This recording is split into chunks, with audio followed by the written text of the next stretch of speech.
Very excited to have this guest on. She's a longtime listener, and she started a podcast around, I think, 2002, 2003.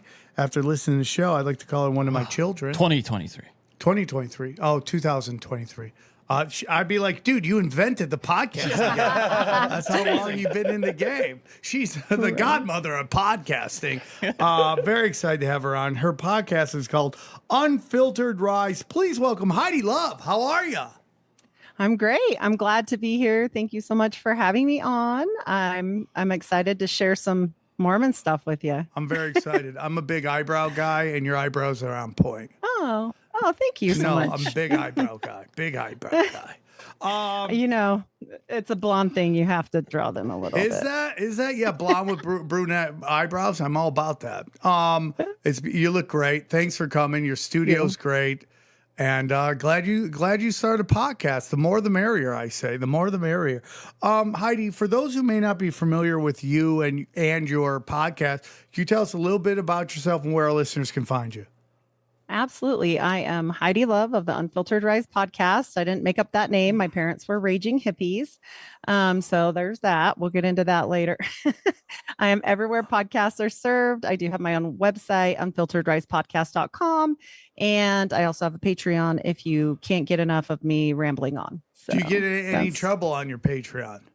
Well, I get in trouble in general because I still live in Utah, and so the comments are always fun, right? Yeah. I can't imagine what that must be like to live in Utah and be talking so much about the Mormon church. And, this is, what was it? I used to talk about how Scientology and Mormonism were like the UPN and what were the two channels that they had way back in the day that were super small? I used to make jokes that they were like the WG and the UPN of religions, where they were like small channels, or the CW, and it's UPN, right? That was a channel, right? Yeah, WG was Chicago, right? Yeah. So they were kind of offshoots, these little tiny offshoots, and the history. I always found it weird where someone, let's say, even if you go into the 1800s, right? Which seems like a long time ago, but really in human history isn't that long ago. And, you're just like, all of a sudden it's like 1904 and you're like, I figured it all out. I know how the world started. I know what God is. It's totally different than what all these religions have been telling you for years and years and years and years and years. I figured it out. Like Scientology, it's like such a crazy thing to me that you would like suddenly start it like in the 60s or 70s. Didn't he have a license? No, he was naval intelligence. People don't talk about that. But the point is, it's very, very interesting to me when you kind of start, like, you remember when we had the guy, his religion was space, Johnny, way back in the day. The thinking guy who invented his own religion? Yeah. What was that called? Astronism or something like that? Yeah. Now Zoroastrianism, is that it? No, that's the oldest. Yeah, that's Mormonism. It was a guy we had on. Interesting. Yeah, I can't wait to get into that. What was his name? And I do like to tell people, I'm not an anti-Mormon loving person, or like I don't have any agenda against personal people. I just feel like if you're being dishonest with people about what you're doing with your whatever it is, I don't care if it's a company or religion or whatever, but if you're not doing this honestly, that's why I speak out. But it has nothing to do with the regular members of the church. Like, this is why I want to, because they're nice want people. Community. Yeah. Like, I'm even thinking about going to Russian Orthodox. I know I've been saying that for a while, but it's really more about just trying to meet like-minded people. Fellowship. Yes. Yeah, that's really what it's all about. So you were born into this. You were born into Mormonism. And before we get into what you wanted to talk about, when did you start to realize something might not be what you think it is?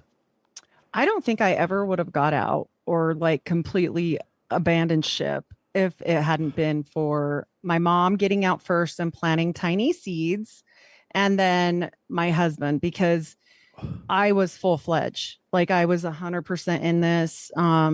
you couldn't have talked to me about the things I speak about. Like I would have just shut you down and walked away. I was married at 17 the first time. And no, it wasn't like forced or anything weird. I was mainstream Mormons, not polygamy, but it was just everything in my life centered around that church. And, I did lose my family when I left. But to this day, your dad or your siblings? all of my extended aunts, uncles, grandparents, everybody. The only people that I have left is my husband and my children and my mom and my brother, but he passed away. So sorry to hear that. Rest in peace. That's crazy to me. That remind. I just want to start the backup recording. Sorry, I forgot to do that, and I think we might need it for Okay. We'll have recording in progress. Okay, thank you. That is crazy to me that you could lose your family over ideology. No, and they'll start they'll act like you don't exist at all, which is crazy to me because it's not like, oh, happy birthday or Merry Christmas. No, it's you don't exist. Bye. They won't talk to your children, which to me blows my mind. I mean, that just blows my mind. Yeah. I mean, obviously it's not to the extent of that, but it's like how Trump broke up families before we started to really not be into Trump. I mean, I had good friends of mine stop talking to me because they thought I was a Trump guy. And they stopped talking to their family, dude, because of Trump. I thought you were talking about immigration. You mean just people who over politics fell out like that? That's the craziest Isn't that crazy? I don't understand that. Yeah. It's so crazy to me that there could be, because like very early on, especially into COVID, I realized that, that me and people I love don't see it the same way. I can either like fight with them or just let it go, and just, you can believe whatever you want to believe. And so that's crazy. I'm sorry you went through that. That's okay. I'm not angry about it so much, and I've never been excommunicated because I know like the people that are Mormon are going to be like, she's lazy. She just doesn't want to do the things. And I'm like, guess what? My name is still untainted on the records because I thought by now they'd chuck me out, but I guess I'm going to have to chuck myself out. And so that's a whole process. Is that important to you that you are checked out? Well, I just assumed like everybody I've ever known has been chucked out like as soon as they start this, and I'm right down the street from like 30 churches and I'm still here, and I just am like, that's weird. But so I guess I'm gonna have to do it myself, and you have to go through an attorney and get an affidavit to be removed from the whole roster. It's a big deal. So crazy that they got roster.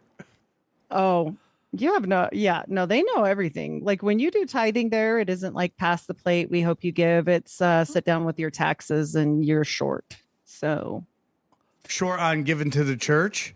If it's not perfectly 10%, you're not going to get your temple recommend. So you can't go do all the things you're supposed to do if you didn't pay. But you can make it up by like going and scrubbing toilets and being a janitor or something. And I just want to say, because we do have a lot of Mormon followers, that this is a discussion. If I can talk about whether Jesus was real or not, I can talk about anything, and it's nothing personal against anybody. As long as you're a good person and you get close to God, you can do whatever you want, as long as you're not hurting children. That's my whole thing, and that will always be my whole thing. We just did something on Judaism or Zionism, so everything is on the table. So where do you want to begin? Well, it depends. I'm going to ask you. So we have all kinds of fun conspiracies and things we can open up on slides. So I speak about occult Mormonism and its occult roots. And then I also speak about the Mormon Mafia in great lengths. Both of them are pretty long conversations, but I can try and do my best to kind of intertwine them. But let me know where you want to start. I want you to start. Where do you guys want to start? Cult Mormonism? I love it's like the founding of the church. Yes, let's go. Let's go there. Let's go. Okay. Well, let me share my screen because I always say a picture's worth 1,000 words, because I just know as an ex-member myself, I never would have believed anything that people told me unless there was a reason. Like, you got to show me some proof. Like, I'm not just going to believe what you're saying. That's just not going to happen. So whenever you want to get to know anybody, and can you see this okay? Yep. Yeah. Awesome. Okay. You kind of want to look at their family and their family roots and like, what is this person about? So I kind of did that with Joseph Smith after I started down this road. And I thought, okay, I just want to see like, who are these members of his family? Well, a lot of times you'll go up this familysearch.org, which is the Mormon genealogy site, 23andMe, ancestry.com, all those things. They'll say, we aren't owned by the Mormon church. We have nothing to do with them. True.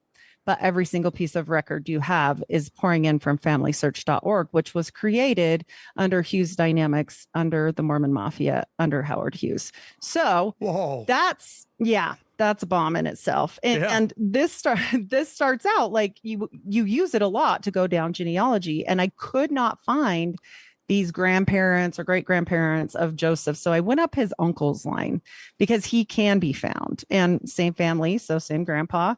And I found these weird things that I thought, why are they kind of obfuscating this when Mormons are very patriotic usually. Like I said, my problem is not with the normal members. It is 100% with the things they hide that normal members would never know, much like this slide.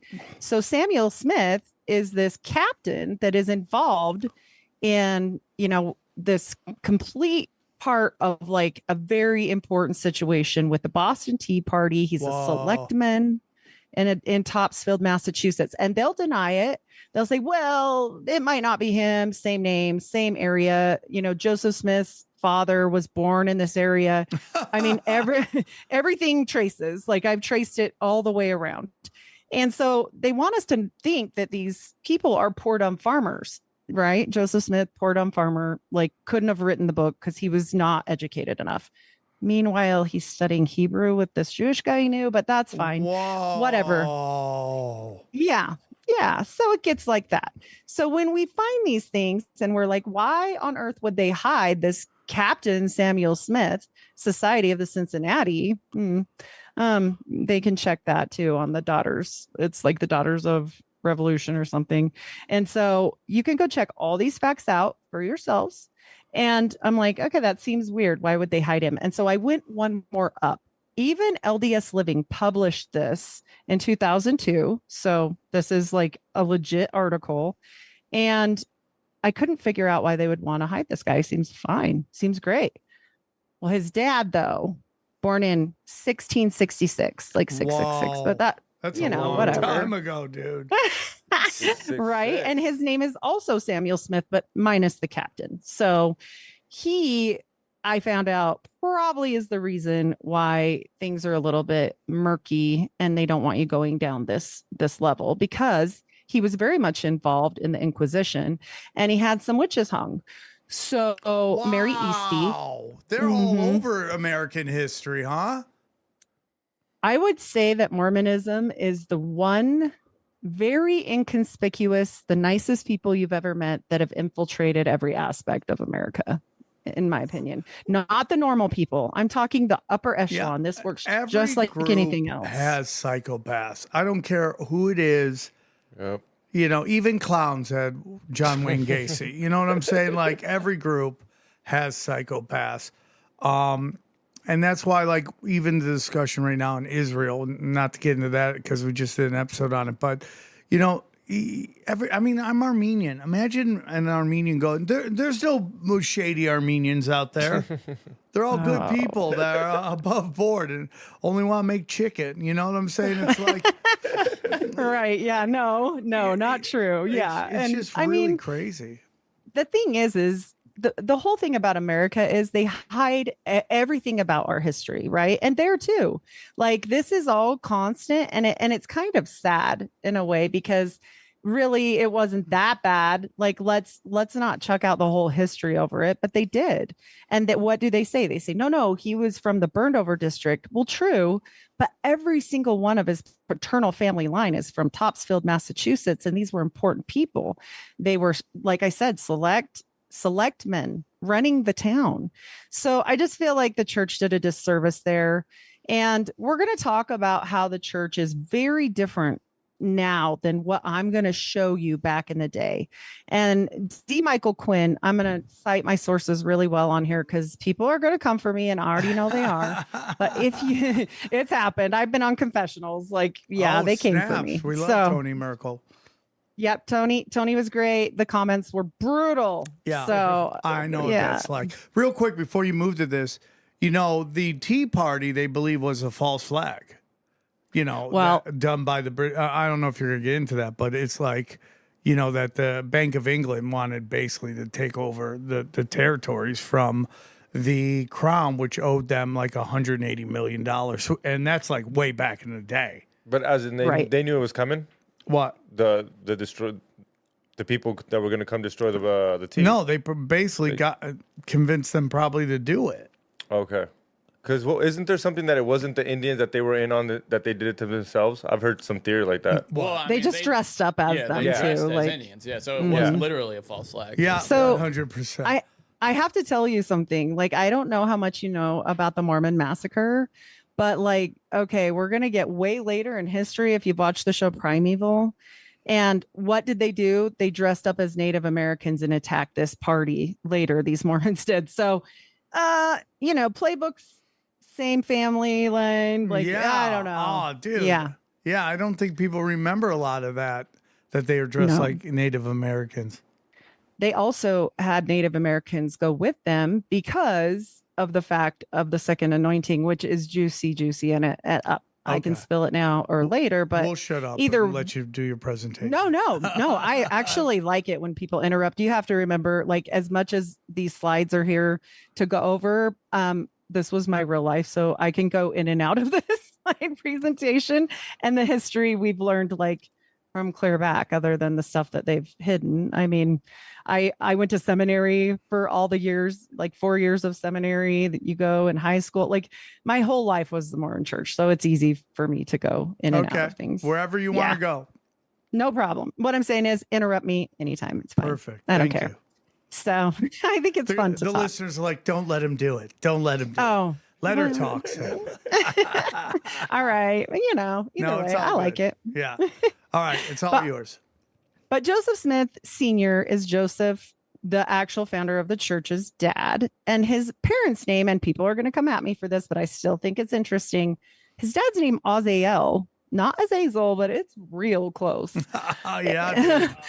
And names are names and it's whatever, but you have to understand when you put it all together, it makes a story. And this is his mother on the other side, the Mac line. And this is an actual excerpt from the church history library in Salt Lake City. And they're going to say this is twisted. Anything that I bring that's real proof, they'll find some way to say it's not. But this is in your museum, people. I didn't write this, right? So it says this, and I think this is important to say.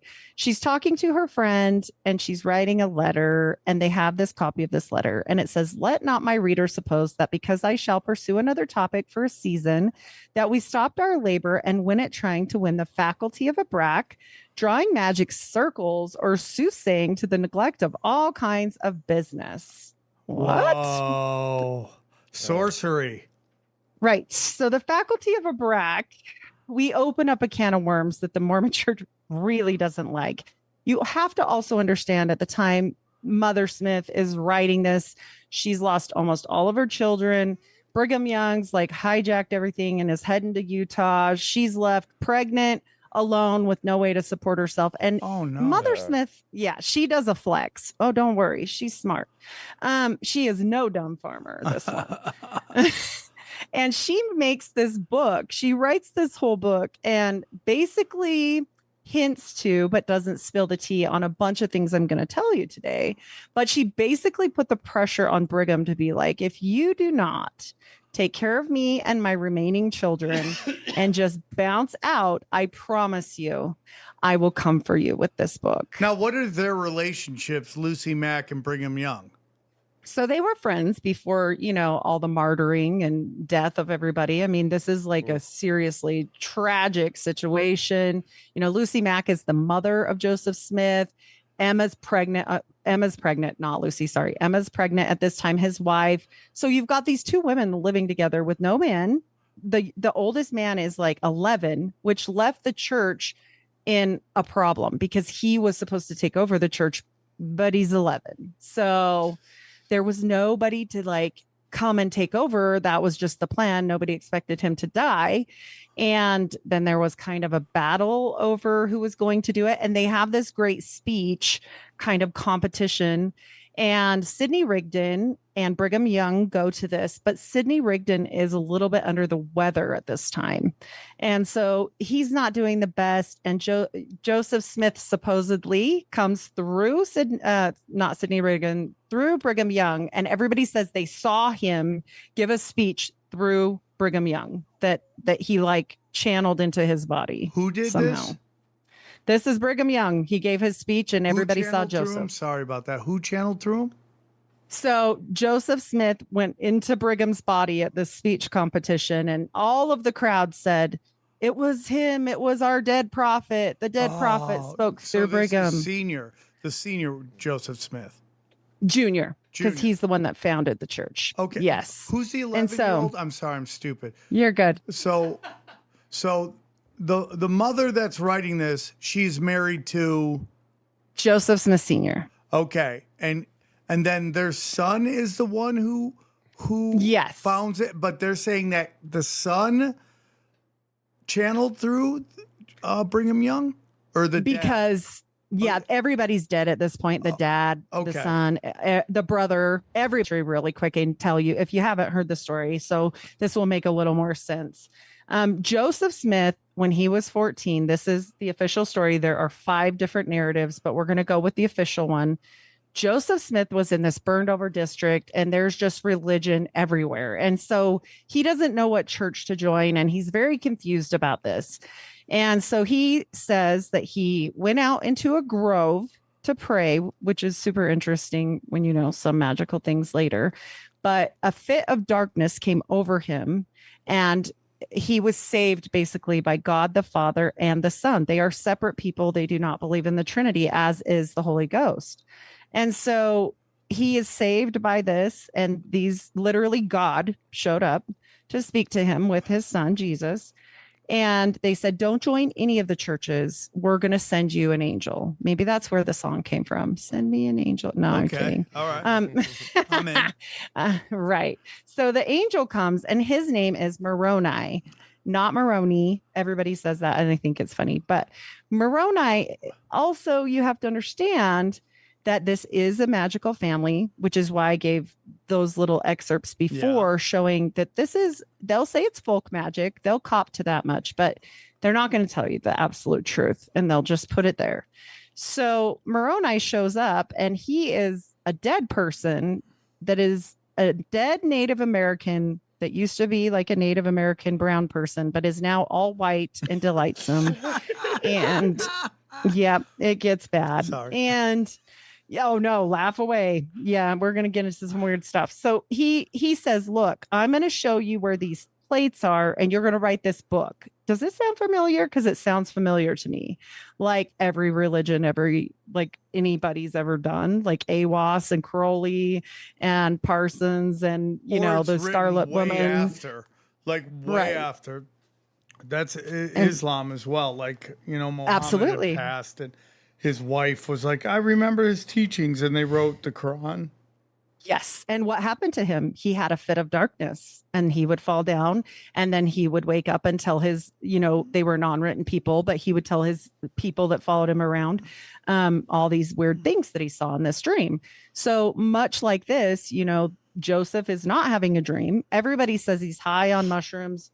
I mean, maybe, but I think more is going on here than meets the eye. That's an easy way to excuse things if you are not in a magical world. And we have to place ourselves back in time to this family and what they're doing.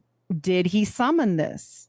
And my take on it is yes, he did. And I'll show you why I think so. He summoned an evil spirit, are you saying, or just a spirit? I think he thought, much like Dr. John Dee, that this was a benevolent angel, you know, but as we know, you know, with Dr. John Dee, he says later, I I mean, when the wife swapping starts happening, maybe this was a bad idea and they weren't so benevolent, right? Eventually always gets the wife swapping. It always does. Yeah. You're always like, oh, I'm so tired. I don't want to get divorced.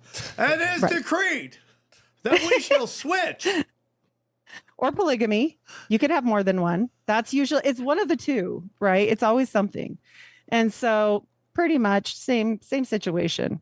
But he gets this vision, and for years, and Moroni's on top of every single temple. Usually they're trying to change that a little. So I won't say every single, on most. Why would they be trying to change that?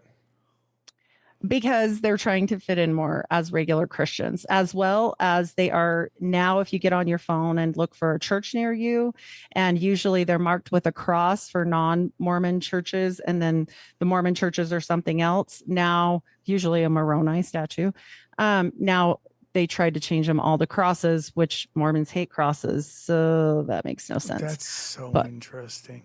Why do they hate crosses? What's that about? Oh, they hate them because they say they're a torture device. And, if you wear a cross to a Mormon church, be prepared to be scowled at almost the entire time. So what they're removing Moroni and replacing it with what then? Crosses. Nothing. Nothing on there, but on the app, she crosses. Said they hate crosses. So yes, yeah, but that's what she's saying. So, but not on top of the church. There is something to that in the right? app. I mean, like, it's an old Bill Hicks joke. Yeah, it absolutely is. About why are we wearing this cross when he died on it? That's like going up to Jackie Onassis with a little lapel of a shotgun, a rifle pendant, and being like, always thinking about it. Just thinking of John, Jack. Just thinking of John. It's well, as a Catholic, it's so you're supposed to remember what he did for you. Like, so you look at it like, oh, that's what Jesus did for me. Like, remember his sins. Well, there's also when it comes to, is there a dark occult, influence on Christianity, and the notion that we kind of got your guy. Yeah, the Cathars were the ones that originally came up with this idea that Bill Hicks is spouting, is that they hated the cross too because of the same situation. So, I mean, this is old. And, we see this time and time again with different factions of religion. And in the Bible, it does say those who hate the cross, they don't understand me. It's not the perfect translation, but you get what I'm saying. So it's foolishness. Is what it says. Hold on. So it says that those who hate the cross or don't hate the cross? Who hate the cross are foolish. So we should like the cross. I don't tell anybody what to do, but I for one, don't want a Moroni. Yeah, because I think he was a spirit, not. Here's the thing. Angels are not people, and they've never lived here. And so, he can't be an angel if he's a dead guy. It's an impossibility. Makes no sense. Now, we have heard of angels taking other forms, though, right? Entertaining angels unawares, as they say. Right. But when you're channeling them, I think it gets in a weirder place. I agree. Especially a dead person, right? Wasn't that the idea? Yeah. Wow. Yeah, he was a dead guy. And so, for this, he prepared for years and years. And it doesn't say how. It just says, he would show up and try to get them on this day of the year, every year for multiple years. It's not like he got these when he was 14. He was in his 20s by the time he got them. But in the midst of him trying to get these, a lot of things are going on at home. They're, doing divining rods. I'm so sorry, everybody. When you get these, what are you saying? Plates. The plates. The golden plates that are hidden. Because Moroni's going to give them to him, but only once a year on the same day he tries. And he's so far fallen short. Once, I'm going to quote it. People will come for me. I don't know what else to tell you guys. It is in your religion that something like a toad turned into a man and then punched him in the face one time because he didn't do what he was told. He couldn't get the plates that time. I know. And I don't know what to tell people. It is what it is. So yeah, he couldn't get him that day. So this happens time and time again, but only once a year on the fall equinox. Very interesting. Funny enough, 132 years before he actually does get the plates on the fall equinox is the same day Mary Eastie was hung, by his great-great-grandpa. And so, just saying. And they do say her ghost is alive and well and telling people she was innocent and hung for no reason. So we also know that the Inquisition was widely done by alchemists at that time. And so we know these people have money. They're select men. They're important in the community. Did she know something and have a little dirt on great grandpa? Maybe so, but she didn't get to tell it because her neck broke. So wow. So when you say select men, is that like just a public official or what? Yeah, it's like a mayor. Okay. All right. And so this whole thing keeps going on, and so this year before he actually gets the plates, the angel makes him a deal and says, "Okay, you come back next year with your brother Alvin. He's the oldest son. And I'll give him to you finally." Okay. So he says, all right, that's cool. Let's do that. So he has a problem. A couple months later, Alvin dies of an accidental drug overdose for constipation. Apparently. Oh my God. And so there's a problem there. What? And remember, What? How did he die again? Homie was constipated, bro. Yeah, I got some Yeah, drugs. but he was taking drugs for constipation and he died. the doctor accidentally.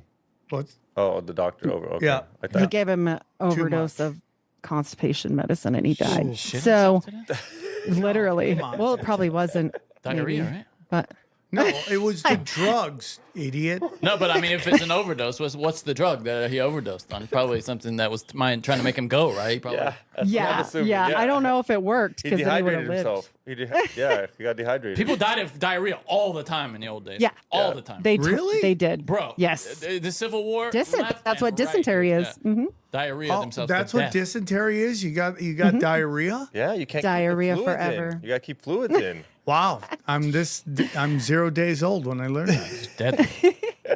I'm a nurse in my real job, so there you go. Oh, okay. I get to give some nursing stuff in there. I've been a nurse like 26 years this year. So. Awesome. Did you make some that's dancing TikToks during COVID? No dancing. No, I was actually kicked out of work almost because I didn't do that. Because you were smart.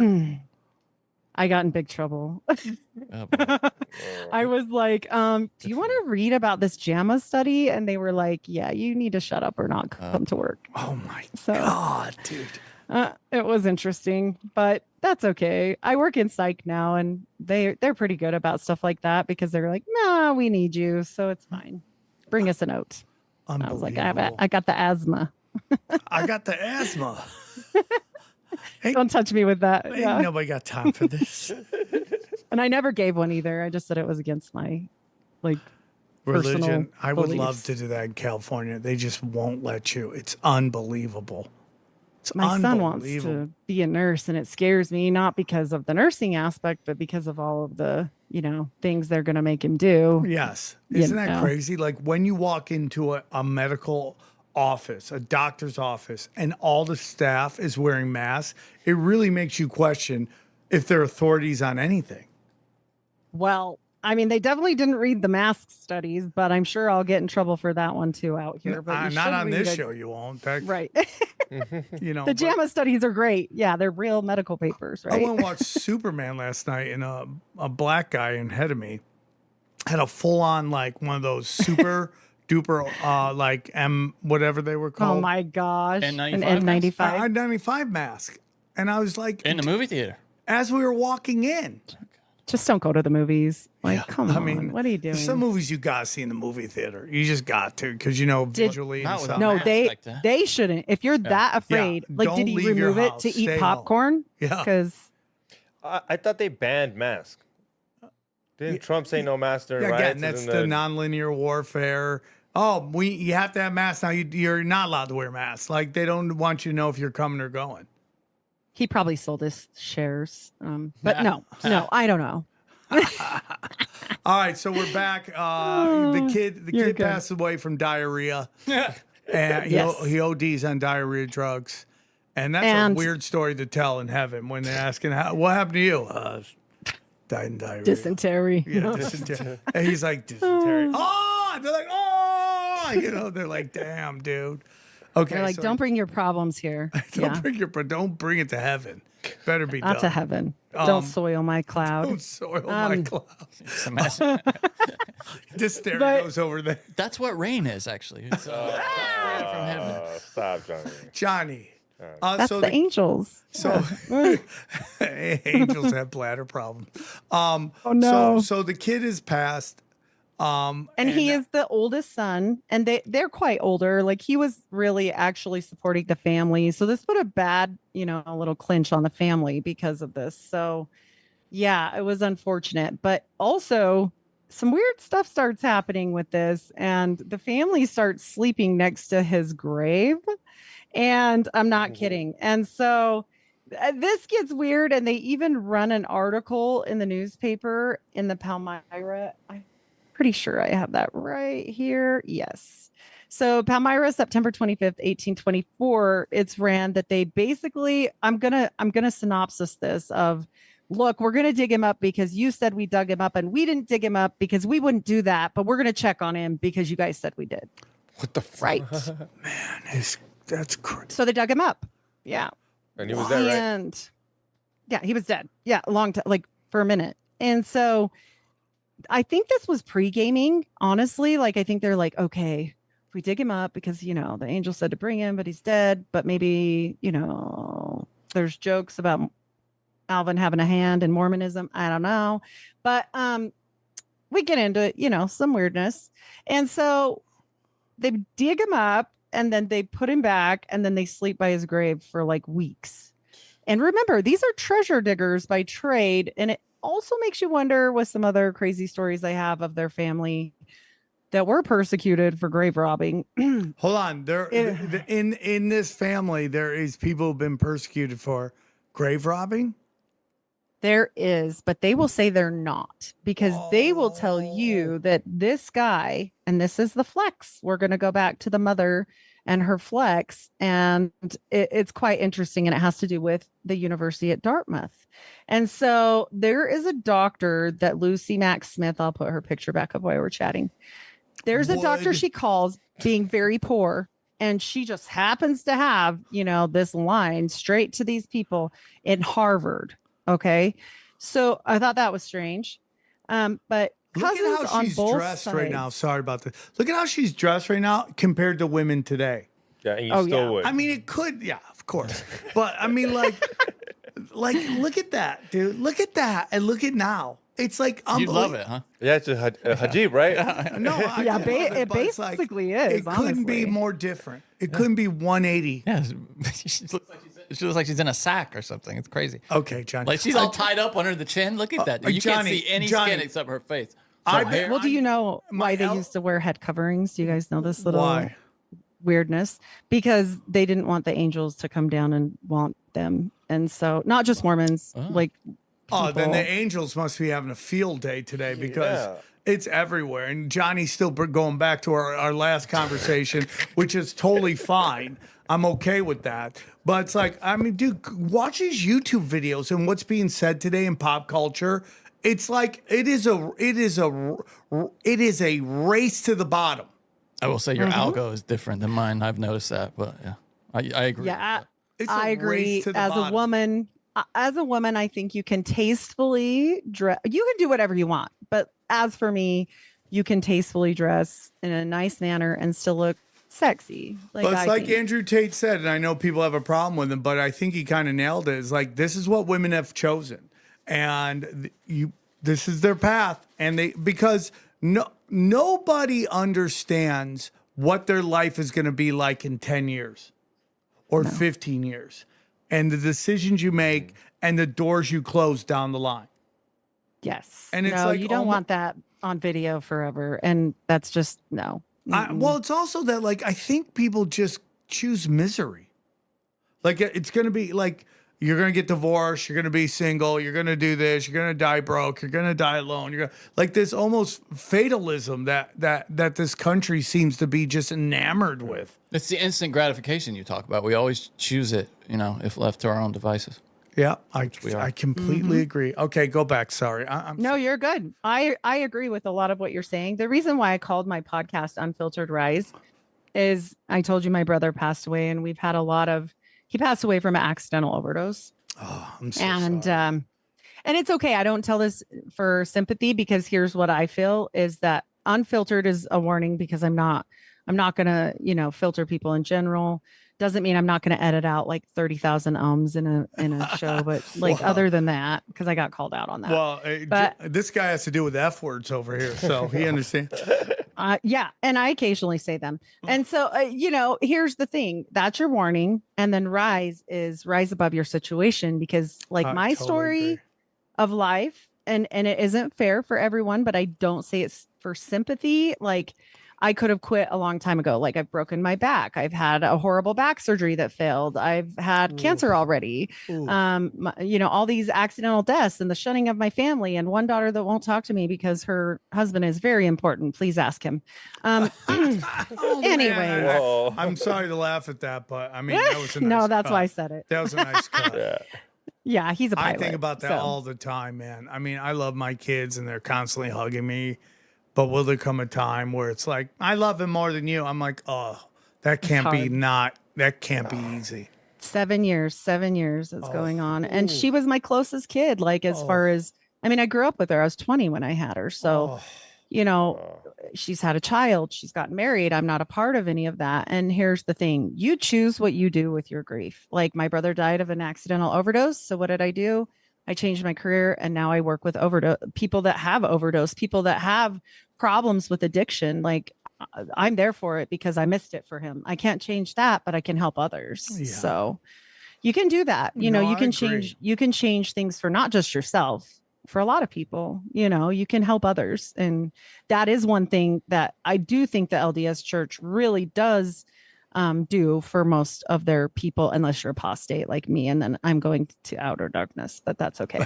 Because I'm saved. So, but that's fine. And that's why I do this, because I want to expose the things that they hide, not because I want to harm them. No, I get and then that. People can choose, Yeah, it's hard, man. I was on Tim Pool yesterday, and we were basically just talking about, in psychology, something I thought I came up with, but apparently psychologists have been talking about forever, is programming versus reality. And when those two things crash, people get physically hurt. It physically hurts them, and they lash out and they act in weird ways. And, it's the Agent Smith effect as well. Like, yes. This notion when you're presented with data that doesn't fit your narrative, this Agent Smith comes in you and you kind of want to battle Neo, and that's kind of what we see. I mean, it sucks that you haven't talked to you. I mean, that makes me sad.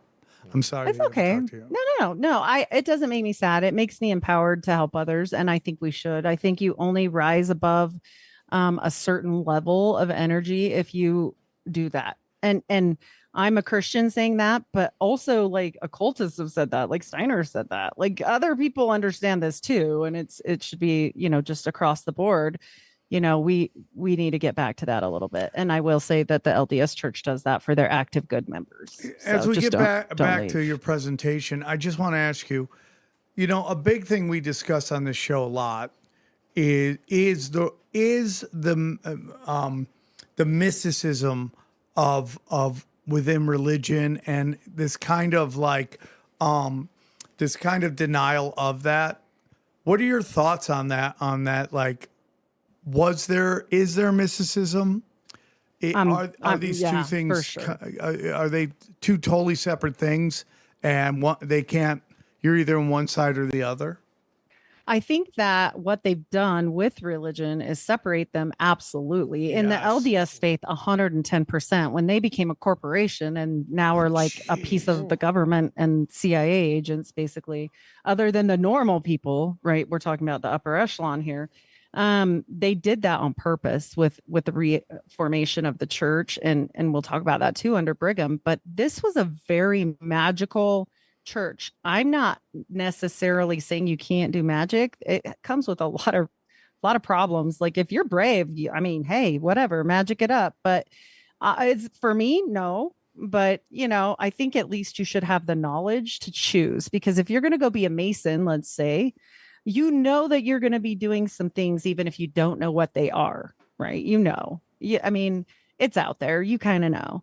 But with the Mormon church, they don't tell you anything. And then you are a Mason. And I didn't even know what one was until I was like 40 and I was wearing Masonic underwear.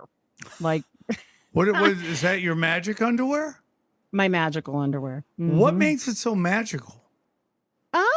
I'll show you when I actually have a picture of them today. So yeah. Okay. And, all right. And Masonic, how is it Masonic? Was there like symbols, or was it just? Oh yeah. Yeah. No.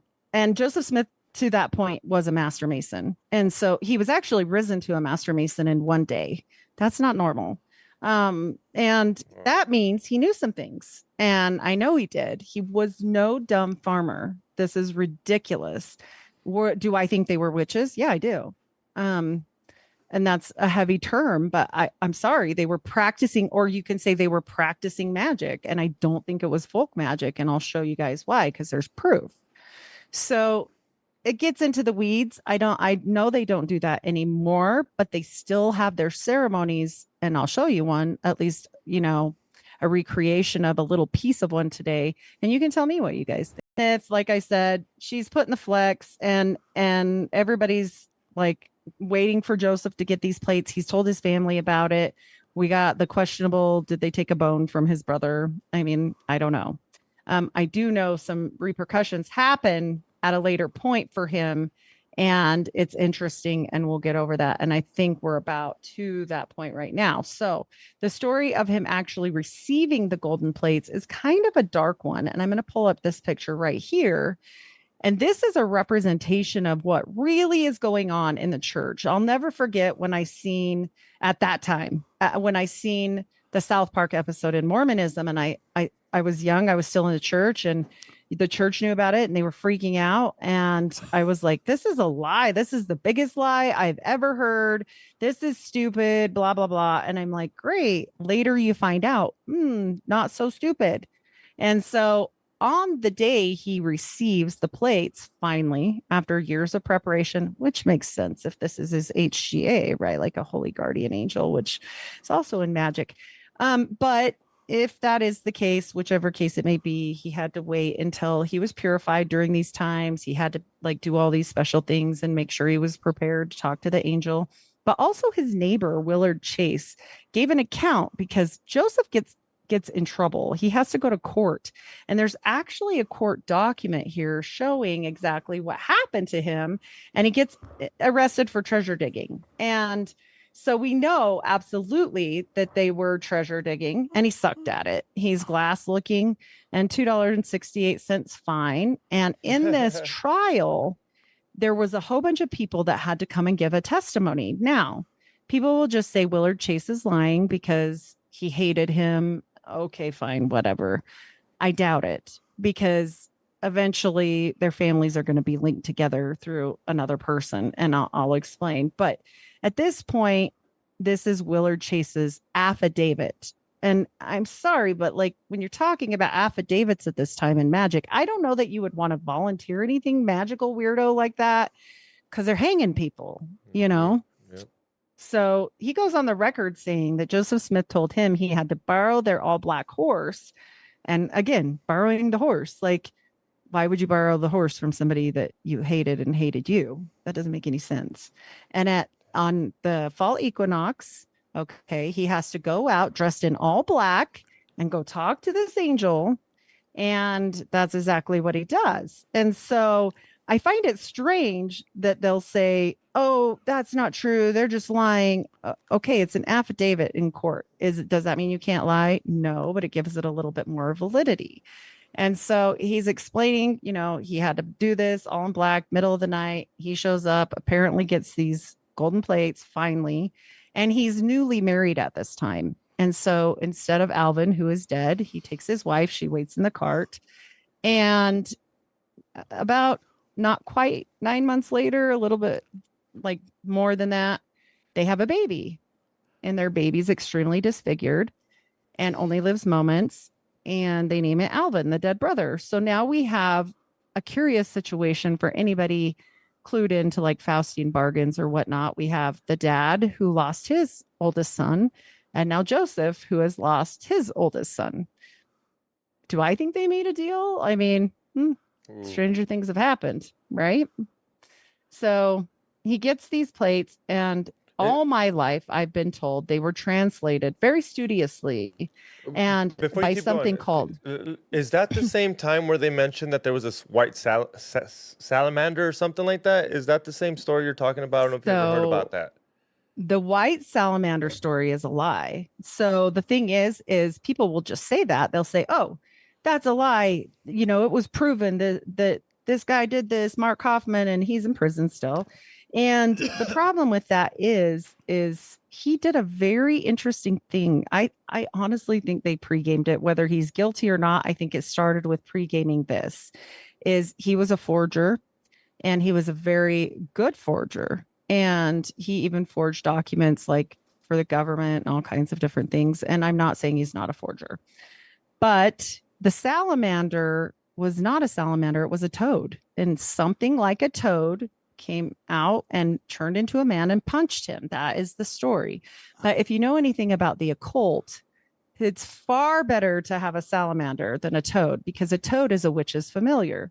And when you know about these things, there's also like stories about the spirit Baal, and that he's turned up in other stories, including on the confessionals, where they said there's been links to Baal worship where first things turn from a toad into a man. And I'm like, wait a minute, I know this story. And so this is old magic, and it's interesting. Can I prove any of that? I mean, no, it's magical. But now anytime you bring up that story, people will say you're wrong. It was a salamander. Well, salamanders are a good sign. You know, they're a sign for the Templars. They're not forged by the fire. They're not burned. Like, this is actually a benevolent sign, whereas a toad is like a yucky witch's familiar. So I kind of feel like they changed it because they ran with it. They didn't even wait. They just threw it in all of their ensigns, which is the publication for the church magazine. They threw it up everywhere. Like, they didn't have to do that, but they did. So I found that very interesting, and it did change the way that story goes. Because now if you ask anyone, like, hey, do you remember when a toad punched Joseph Smith? They'll just laugh and say, that was just Mark Hoffman, and he's in prison now. So crazy. So crazy. So he's all in black. He's on a black horse. And what happened? And what happens next?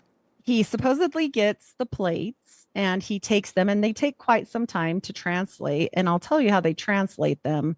You know, my whole life, I was told one particular story, and that was this. Okay. They had a partition.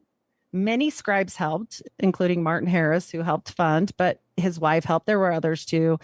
Sidney Rigdon, a bunch of people, but these big plates that Joseph has, he has this breastplate of righteousness, Urim and Thummim, very much like also Jewish, you know, they have a breastplate of righteousness with the gems on it and everything. Whoa. And and these big spectacles that they said were so big, one of them could fit his whole face. Wow.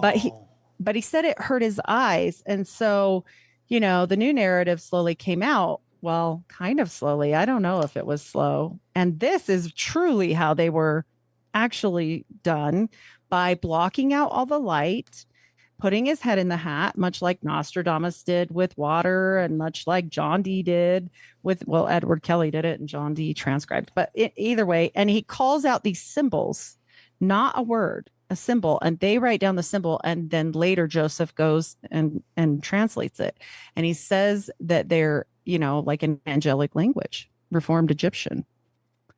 And there is a little sample of that language, and it's very interesting when you compare it to other things, much like Enochian. Yeah, it gets weird. And so, we're past you know, weird. we know that the prophet has always denied this, but this is the current prophet, Russell M. Nelson. He is, and I'm going to give you the actual definition of the prophet in the LDS Church, which is prophet, seer, and revelator of the church. And they believe that this guy talks to God all the time, like, just like, hey, what's up? Like, he talks to him all the time. But he busts this hat out of cold storage, because we do have multiple tunnels all the way underneath Salt Lake City, but we also have like vaults, and there's all these weird tunnels underneath the temple, and they're guarded by the Mormon CIA. And no, I'm not kidding, like with guns. And so he busts it out of the vault, and does this photo op. And I'm going, even as an ex-Mormon, I almost dropped my tea. I was like, what is he doing with the hat that's not supposed to exist? Like, they told us this was a lie, that he did it the other way with this breastplate of righteousness and blah, blah, blah. Right. And so I was like, wait, what's happening here? That doesn't seem right. And so, yeah, he did it anyway. He didn't care. But that particular prophet is 100 years old right now. He is a Skull and Bones member, and he is a Skull and Bones member for the University of Utah. Did you know they had their own branch? No, I didn't know that. So in 1909, they formed their own branch of Skull and Bones. Here, I'll go back to that Skull and Bones photo, and that's a real photo. They were formed by an anonymous alumni, and they came out and formed the Skull and Bones Society of the University of Utah. It's the only other one, and I've talked to Mark about this. And he's aware of them, but of course they say they're not related. Well, they kind of are, because here's the thing.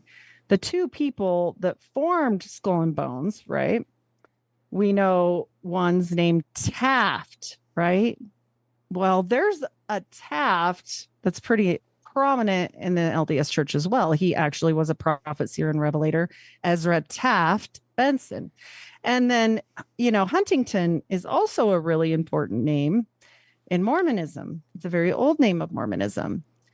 So there's a lot of people that have linked these names through descendants Simon Huntington, 1633, of the Taft family, to Ezra Taft Benson. Can I prove it? Only with genealogy stuff, but I'm definitely working on it. So they do have not scroll and key. They have owl, like the animal owl and key. And it's very interesting that they basically admitted the prophet was in it. He actually admitted it in his own biography. So that he's a prophet surgeon. Was in Skull and Bones. The one at University of Utah, yes. And Alan Key. Okay. And Phi Beta or Sigma Chi. Mm-hmm. That's so but crazy. Imagine if you were in a fraternity with Jesus. Right? You're like, yeah, I know Jesus way back in the day. This is my pledge class. He wasn't doing any of this stuff. You guys hazed him? It's set up. Imagine strictly hazing Jesus. We would run out of beer, and he would just come up with it out of nowhere. It was crazy. He hated doing it, but we told him it's the only way he'll join the fraternity. Yeah, you can only come if you make the wine or beer, whichever, right? But the weird thing is that, they actually had this sanctioned. I mean, these members that came out were alumni of the original Yale Skull and Bones, and there is another tie to the Smiths there as well. So, and I can probably just get into that now because it's interesting. So the flex that Lucy Smith put on old Brigham was this. When Joseph was young, he got something called typhoid fever. He got really, really sick, and it went in his leg, and he got osteomyelitis of his leg. And so that was very unfortunate. And back then, they just lopped everything off, and a one-legged farmer isn't going to do too well. That's just rough. So I think I had a picture of it, but maybe I don't. So she called some help from Dr. Nathan Smith, and he was out at Dartmouth College with also the very first professor of Dartmouth. And this is Moores College. This is a branch off. Let me make sure people know that. Moores College was set up to make basically priests or missionaries for the Native Americans. They call it Moores Indian School. Well, Dr. Nathan Smith, she refers to him in her writings and journals as Dr. Nathan. And she never says anything about Smith, but I don't think you'd forget your own last name. Like, that seems a little meh. And so she puts that out there. And the interesting thing is, like I said, Dr. Nathan Smith was chased out of his town for digging people up and actually prosecuted. And people can look this up. He was cousins with both Joseph Smith's mother and father on both sides. Distant cousin for sure, but it was connected. And so she knew this, and she knew he was known as the grave digger. She knew he was ran out of town. And also he ends up at Yale, and he founded their medical school. He is the founder. of Yale Medical School. A Smith? Dr. Nathan Smith. So the guy who founded Yale is also connected to the Mormon Church? The medical school part. Mm-hmm. Gravedigger. Wow. And also the very first professor of Moores College, Moores Indian School, which is inside of Dartmouth itself, where Joseph Smith's brother went to school, Hiram. And all of these people are going to school there. Professor Johnny Smith is their distant cousin. He's also the rare book stealer in town. He has a lot of really weird old books like the Scotichronicon and all kinds of fun books. But Professor Johnny Smith, distant cousin, is teaching theology there. And he's also a professor of languages. And what was Joseph Smith studying? Like Hebrew and stuff. So no, they weren't dumb farmers. Hiram would have finished his education if it weren't for Dr. Smith digging people up, because it ruined everything. And then they ran him out of town. So he was a year away from it. Crazy, dude. That and is so mother's crazy. Nephew did graduate from that program, and he's a Mac. So, and this also gets into like how many of these masters of mankind, these giant names in pop culture, society, always have some shady background before they become huge. I mean, even Snoop Dogg was on trial for murder and got off when they had him dead to rights. And here we are, this guy's a gravedigger, and then his family founds medical school at Yale and Mormonism. That's crazy to me. And for anybody that wants to check my facts, you can check out the book, The Lucy Code. And you guys can look and see for yourself. And just so everybody knows, like, I even have the cousins that they were related through, which I'll find. But there's another connection as well. So not only was Hiram Smith going to this school, Moores Indian College, inside of Dartmouth, they're living on campus. Okay. They're living at the trustee's house. And so Joseph Smith and his whole family is living there. And I mean, so they definitely know them. And these people that were the diggers, remember I said they were grave diggers? Guess what they were called? What? Resurrectionists. Oh. And that's going to be important. Put it in your back pocket for when we get to baptizing the dead. And but you look at the Prophet Muhammad, he's connected to the royal family. The first royal of Saudi Arabia, a British spy. The Shah and the guy they want to replace the leader of Iran right now with they're both British royalty. There's some royalty going to come up here too. Oh, that's crazy. So, yep. This gets interesting. And not only royalty, but people are going to want to look at the Society of Cincinnati. JJ Vance has showed me a whole bunch about that. He's really good at like explaining it, but he does all the connections to the Society of Cincinnati, which is the secret society that every single president we've had has belonged to. So, wow. Yeah, it gets weird. And it's also passed down. And not only have the presidents been, but some of the wives as well, like Jackie. So Blackjack Bouvier was a member of the Society of Cincinnati. These families don't end up together on accident. This isn't some love story. Like, no. This is crazy. So this is, you remember how I told you how Willard Chase spoke in his affidavit about, dressing all in black. He also spoke about one other time when he went treasure digging with the Smiths. And this is the diagram of what happened when he did. And the only part they left out is they did slaughter their fattest black sheep and bleed it all over the circle as well. As one they does. Didn't find. As you do. Yeah, as one does, for sure. So these sigils are important when we're going to get to what kind of magic they are practicing and the reason why it's even important. But it definitely is, because we've got all these connections to these people, and we've got, magic hat. We've got a seer stone. This seer stone, they say, is the most important one. I doubt it, because there's a ton of pictures of this one.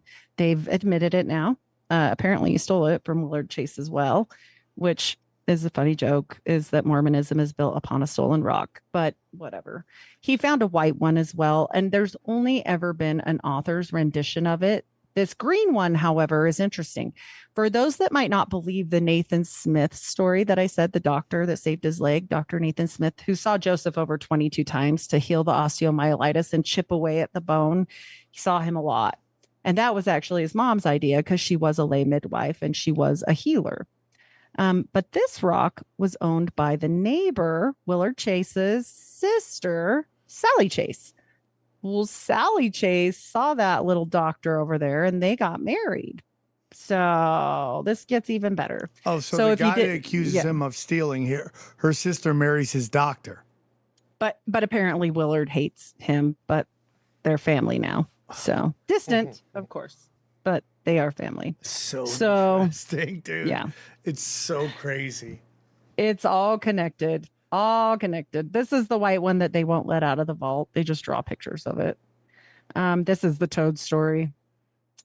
And then we get into the parchments, which is, I think, the most important part of this presentation. The Smith family magical relics, and D. Michael Quinn's book, he exposes a lot of this. He actually got excommunicated for it. People say no, he didn't because he got gay. That too. Because he caught the gays. He got the gay, yeah. But also he exposed the church, and he was supposed to do a job for the church and help them. And then it didn't go well because that book didn't go over so great. I often wonder if that was revelation of the method, but whatever. It's been going Maybe around. Maybe they knew. Gay. Yeah. Gays have been going around. It's been going around. It's contagious. Contagious. Wear a mask. Stay inside. Yeah. Where you wear the mask? That's the question. The Jupiter talisman is the one relic they cannot dispute, because they're going to tell you a whole bunch of stuff, and I'll tell you what, like, about the rest of these relics.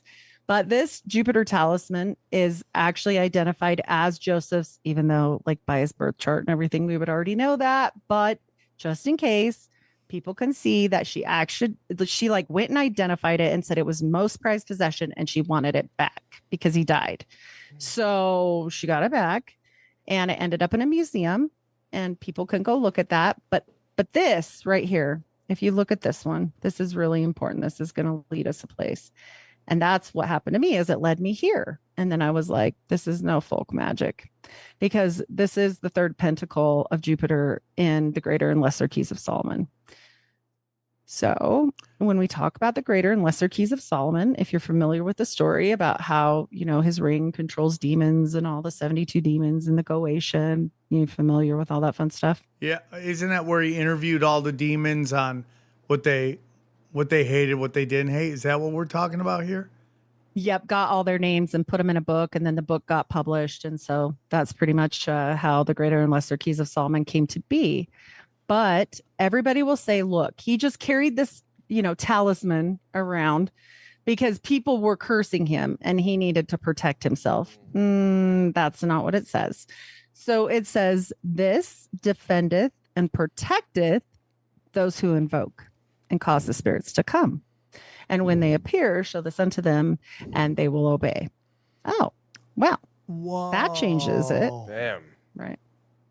Yeah, there's no mixing words there. This is what it is. And when we get into... And it's Hebrew. Yeah, it's Hebrew, right? Mm-hmm, it is. And there's other pictures that are up close with like full descriptions too that I'm going to show you. But this isn't a tame. For anybody that does magic, you know what that is. For those that don't, this is a ceremonial dagger. And this also has seals and sigils upon it.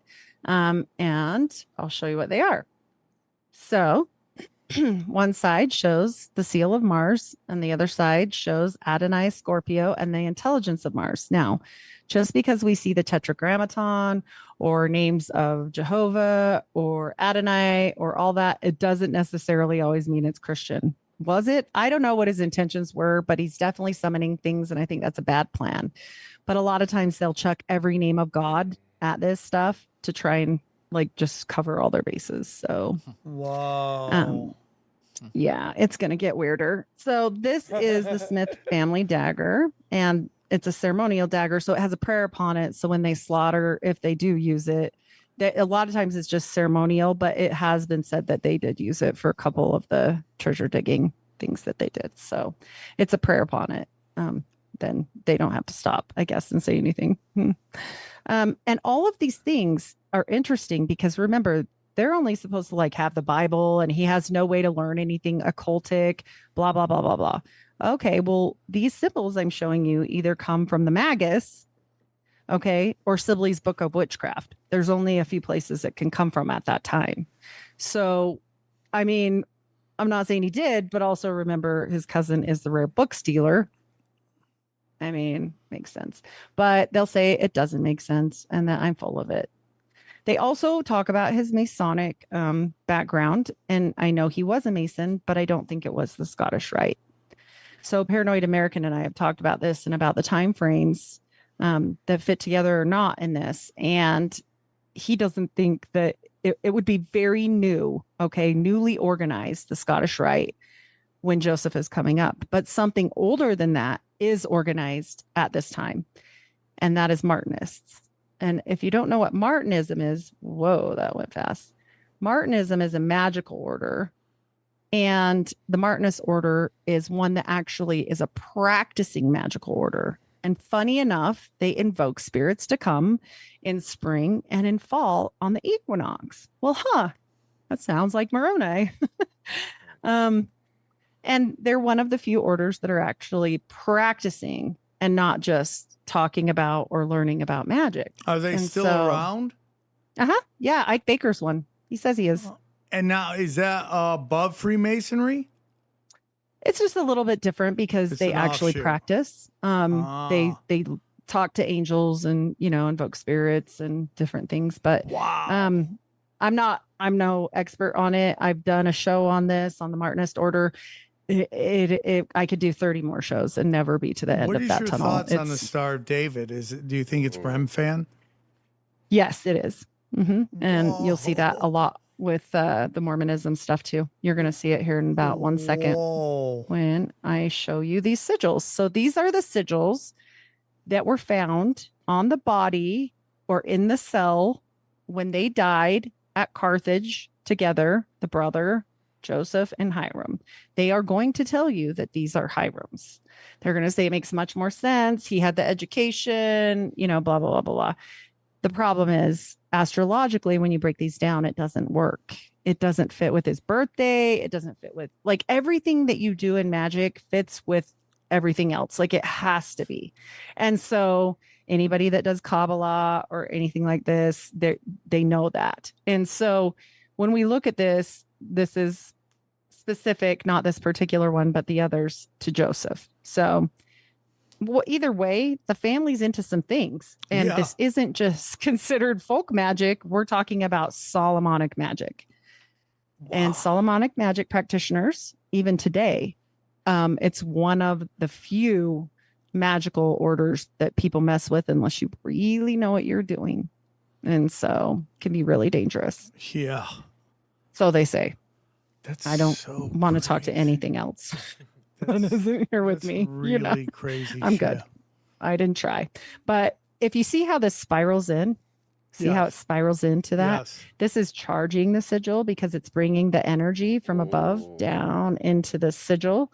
And they hate when we do this to them, and they meaning angels or demons or whatever they're calling at that point, because it's forcing. It's a forceful situation. Whereas this is Juban Lades. This one is open, which means there's a working relationship with the spirit and the person that wrote this parchment. So, Knights Templar cross, we're going to get into Merovingian bloodlines. We're going to get into a bunch of stuff, but all of this is really important. Like, wow, I wished it would quit doing that. I don't know why. Okay, I guess we're going to go through the whole thing. Here we go. Wow. I don't know. And when we talk about all these different things, they are messing with stuff that is definitely magical in nature and for a reason. And these are the symbols that are on the second parchment, which is the Holiness to the Lord parchment. And that particular parchment is on the Holiness to the Lord statement is on every single Mormon temple. And so is the Big Dipper. There are pentacles and pentagrams that are inverted that I can show you on some of the older temples, Masonic hand grips, beehives. I mean, Utah's the beehive state. So this is Raphael. These are multiple. I mean, this is this is a whole mess of things. The breakdowns here at the bottom, but all of this comes from specifically witchcraft books, magus, officium spiritum. I mean, there's just no other way to say it. I mean, it is what it is. So he's studying something, that's for sure. This gets into everything Adam Green talks about. Like, how deep do you go? Do you find you find like Hebrew? Yes. Yep. And he was studying with a Jewish person, and they had converted. And yes, there's a lot of Kabbalistic things. Also, the temple ceremony, which we're going to get into here in a minute. If you put into Grok, what is the closest thing to the temple ceremony for the Mormon church, it will tell you Babylonian temple ceremony. So there's that. Wow. So people can try that one. It's fun. I did. Wow. So I want to tell people, like, when you look at the changes of the church, because they're going to change rapidly, like at a later point, and all magic will be taken away from this church. But when you talk Mormon money magic, it gets real interesting.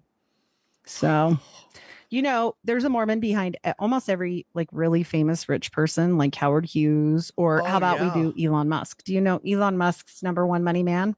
Who? Jared Birchall. And he's a Mormon.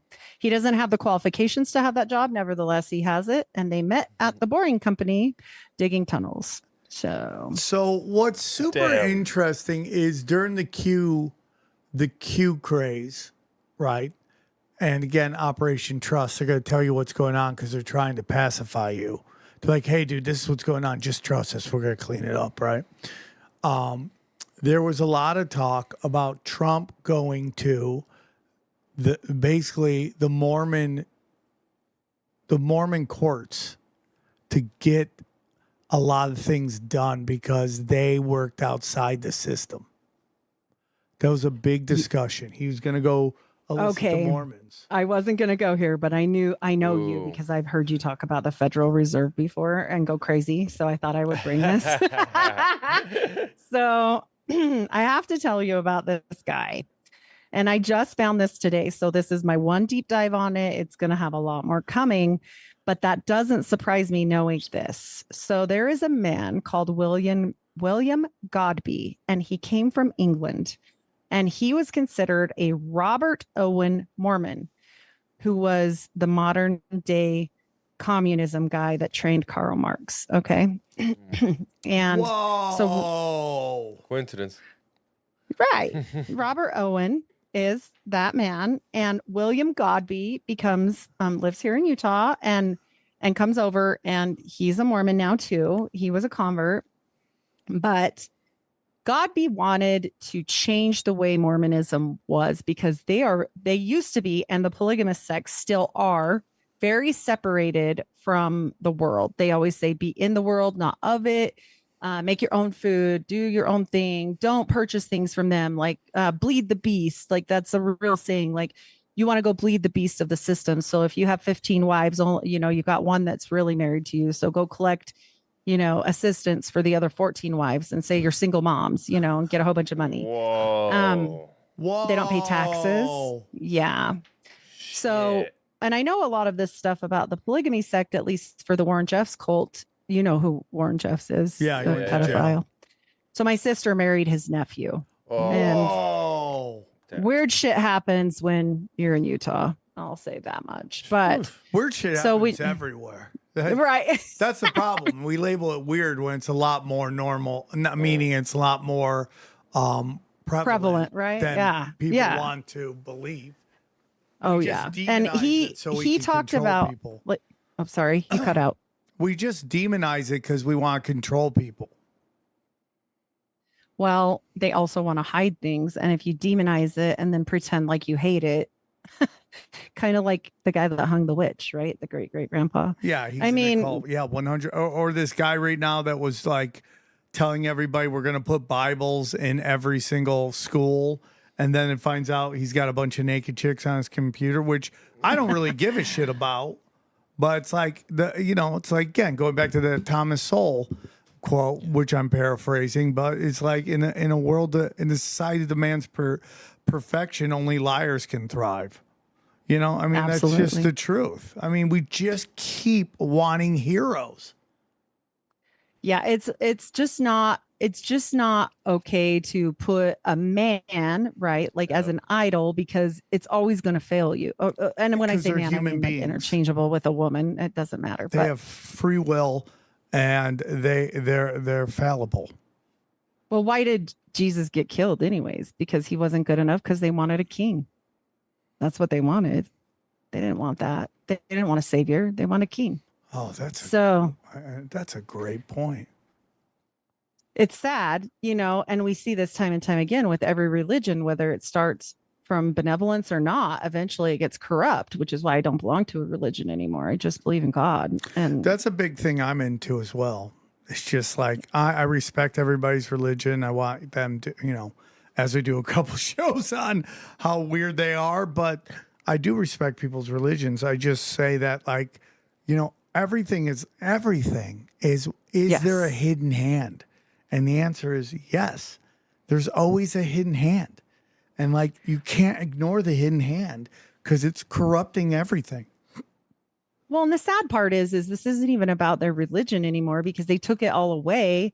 And like, if they came out tomorrow and they're like, you know what, we're a Harry Potter order with like wands and stuff, and we do this, I'd be like, hey, cool, I'll shut up now, because you're lying to everyone, and we are doing things to charge the house. Remember what I said about that sigil? Yeah. We're going to get into that when I show you why they do these temple ceremonies, and people don't know why they do them. They just do them because they're going to go to heaven. But what does that have to do with a Masonic handshake and a bunch of dead people? Well, I don't know, but like, here it is. And so, you know, we don't ask those questions. And especially if you're born into it, because you know that your grandma did it, and you know that your grandma's grandma, and you just do that. And so, you know, and I feel bad, because what they do is they say, we don't have secrets. A bunch of people are going to comment on the stuff I'm going to show you, and they're going to say, it's sacred. It's not secret. And then they'll say, you know what, Sam, you can go through a temple right now. You can go through one that hasn't been dedicated yet. You can, but they're not going to be doing ceremonies at that time. Like, get real. Like, you guys are still hiding stuff, and you're changing it all the time. And here's the thing. The polygamists refuse. They refuse to change anything. And yet the LDS, the mainstream, change it all the time. Like my great grandma, when she went through, she was scrubbed naked in a bathtub with oil. And I'm going to show you the point where that happened with me, but just touching with a poncho. And I'm just like, okay, if this is really from God, because you're saying these are actual sacred rites from God, and you're changing them, well, maybe you have some answering to do anyway. The polygamous aspect. What are the women of Utah? What do they think about that? Well, most of us are mainstream now, and they don't agree with it. But there is a lot of sections of Mormonism, like, of course, with Warren Jeffs, you know, because they look like Little House on the Prairie. Like, you're gonna see them at Maverick with their big 15-passenger vans, and 20 women get out with the coolest braids you've ever seen, because they don't ever cut their hair, because back to Templar and stuff like that, they're gonna wash Jesus's feet one day with their hair. And so, if you got short hair polygamist, she did something bad. But I'm saying there's a lot of other ones, you know, like the Kingstons, like Kingston. They look normal, and they just wear long sleeve shirts, okay, and long sleeve pants, but they look pretty normal. No makeup, but still long hair. I've seen a few with short, even with the Kingstons, and they're one of the rare, like, sects of Mormonism polygamy that still do well. They think they're keeping their bloodlines pure, so they have babies with their nieces and stuff. Cool. And it got to be such a problem that they hired a geneticist, because they're mad rich, right? They're super rich, and they give money to, like, I'm not going to say his name, but I was going to, like, from Mexico, Trump. Mormons that might have ran for presidential campaigns once, and they give people money that are like that, and so people leave them alone, and they don't prosecute them, even though it's illegal to marry underage people and your cousin. Is that family connected to that one family that the cartel killed in couple years ago. I don't know if you remember this Mormon family. Oh, I remember. I've got notes on this just in case this came up today. You better believe it. They settled Chihuahua, Mexico. You better believe it. His great grandpa did. You guys got to like these people out here, not you guys. Mormonism settled in Mexico, and then the Americans just moved the border. They're like, nah. And they were too lazy to move. They're like, we're staying here. Well, because they're like, oh, dude, we set up shop. We were in Mexico. We were crushing it. Now we're in the United States. I mean, you might know. I mean, I should maybe know. Is Mexico, are you allowed to have more than one wife, even if it's religious? Or is that anti? Well, I'm sure there's places. Here's the thing. They settled. So the particular family that we're discussing, and I think we all know who we're discussing, right? He once ran for the president of the United States. I'm just going to say his name. Why can't we say Mitt Romney, right? Yeah, I just didn't want to get thrown off. So yes, that is the Romney family. And the Romney family helped settle parts of Chihuahua due to the 1880s polygamy ban. And so their dad was like, nah, bro, I'm not giving up my wives. And so there's also other families that went out there and settled, and they actually formed like a complete issue with each other. They're like warring factions of these people, right? And then you get into the LeBarons, and he is called the Charles Manson of Mormonism because he's so crazy that, yes, they will just open fire on each other. And he even killed his own brother.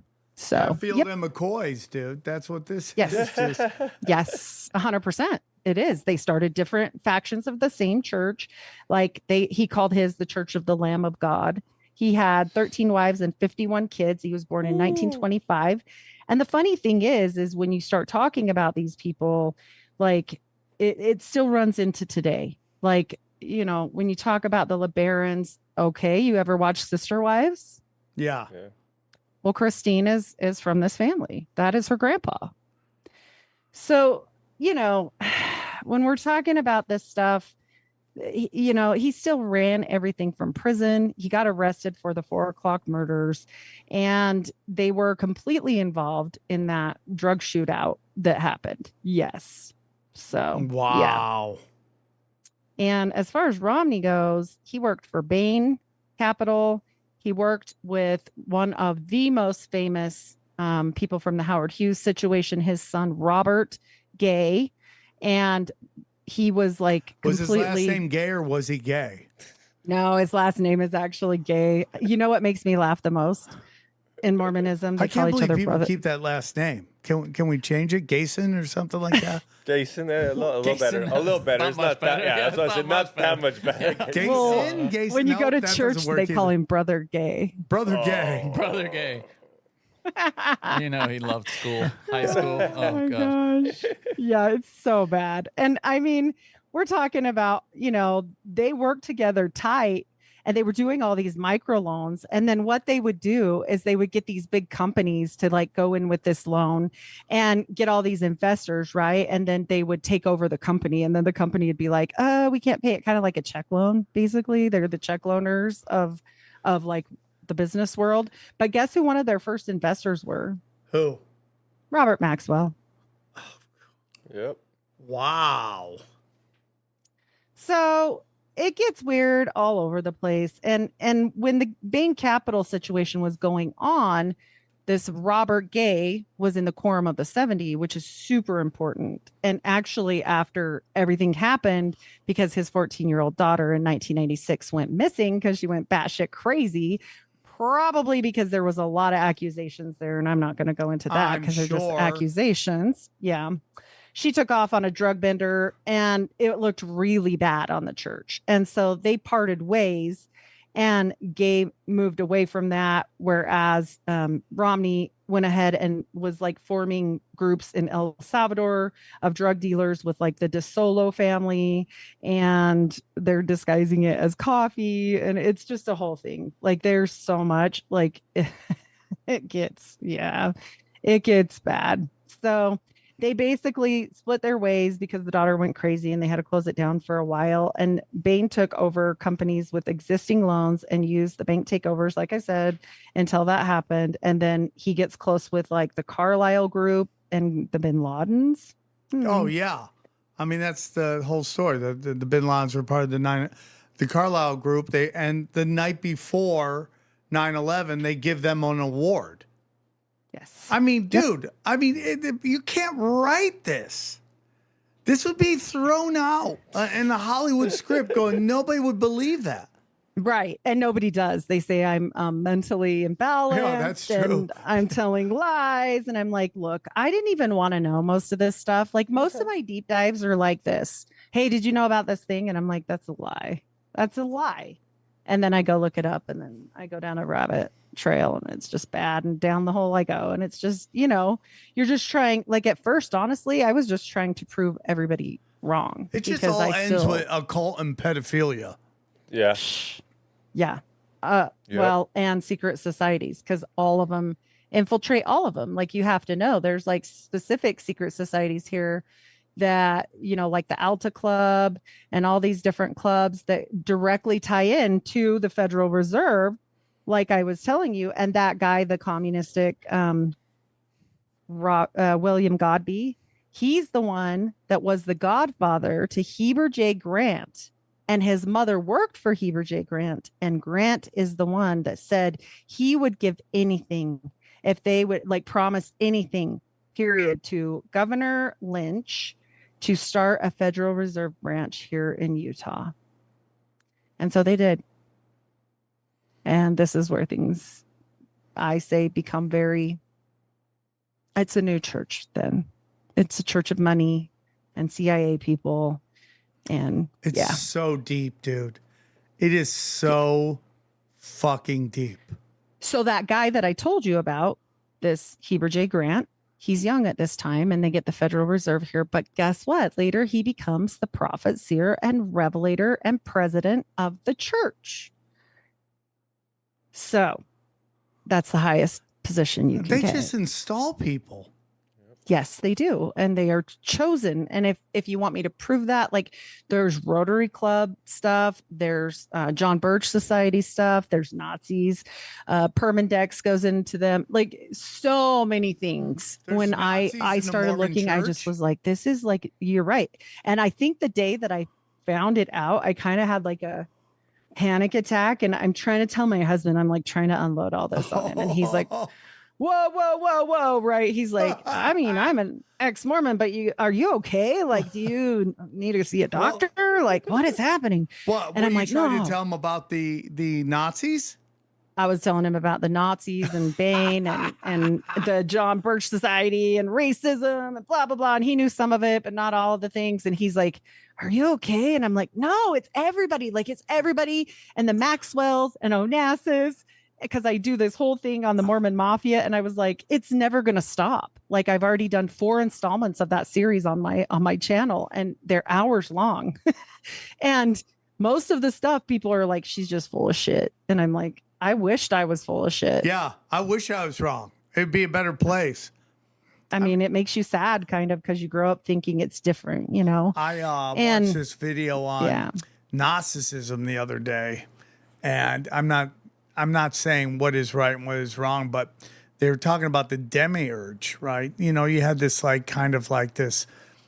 this I don't know how to describe them. Basically, this table. I know what the demiurge. Yeah, I study right? Gnosticism bunches. These tables of gods, and one of them, and this is the joke, and I need to work it into my act for tinfoil hat crowds.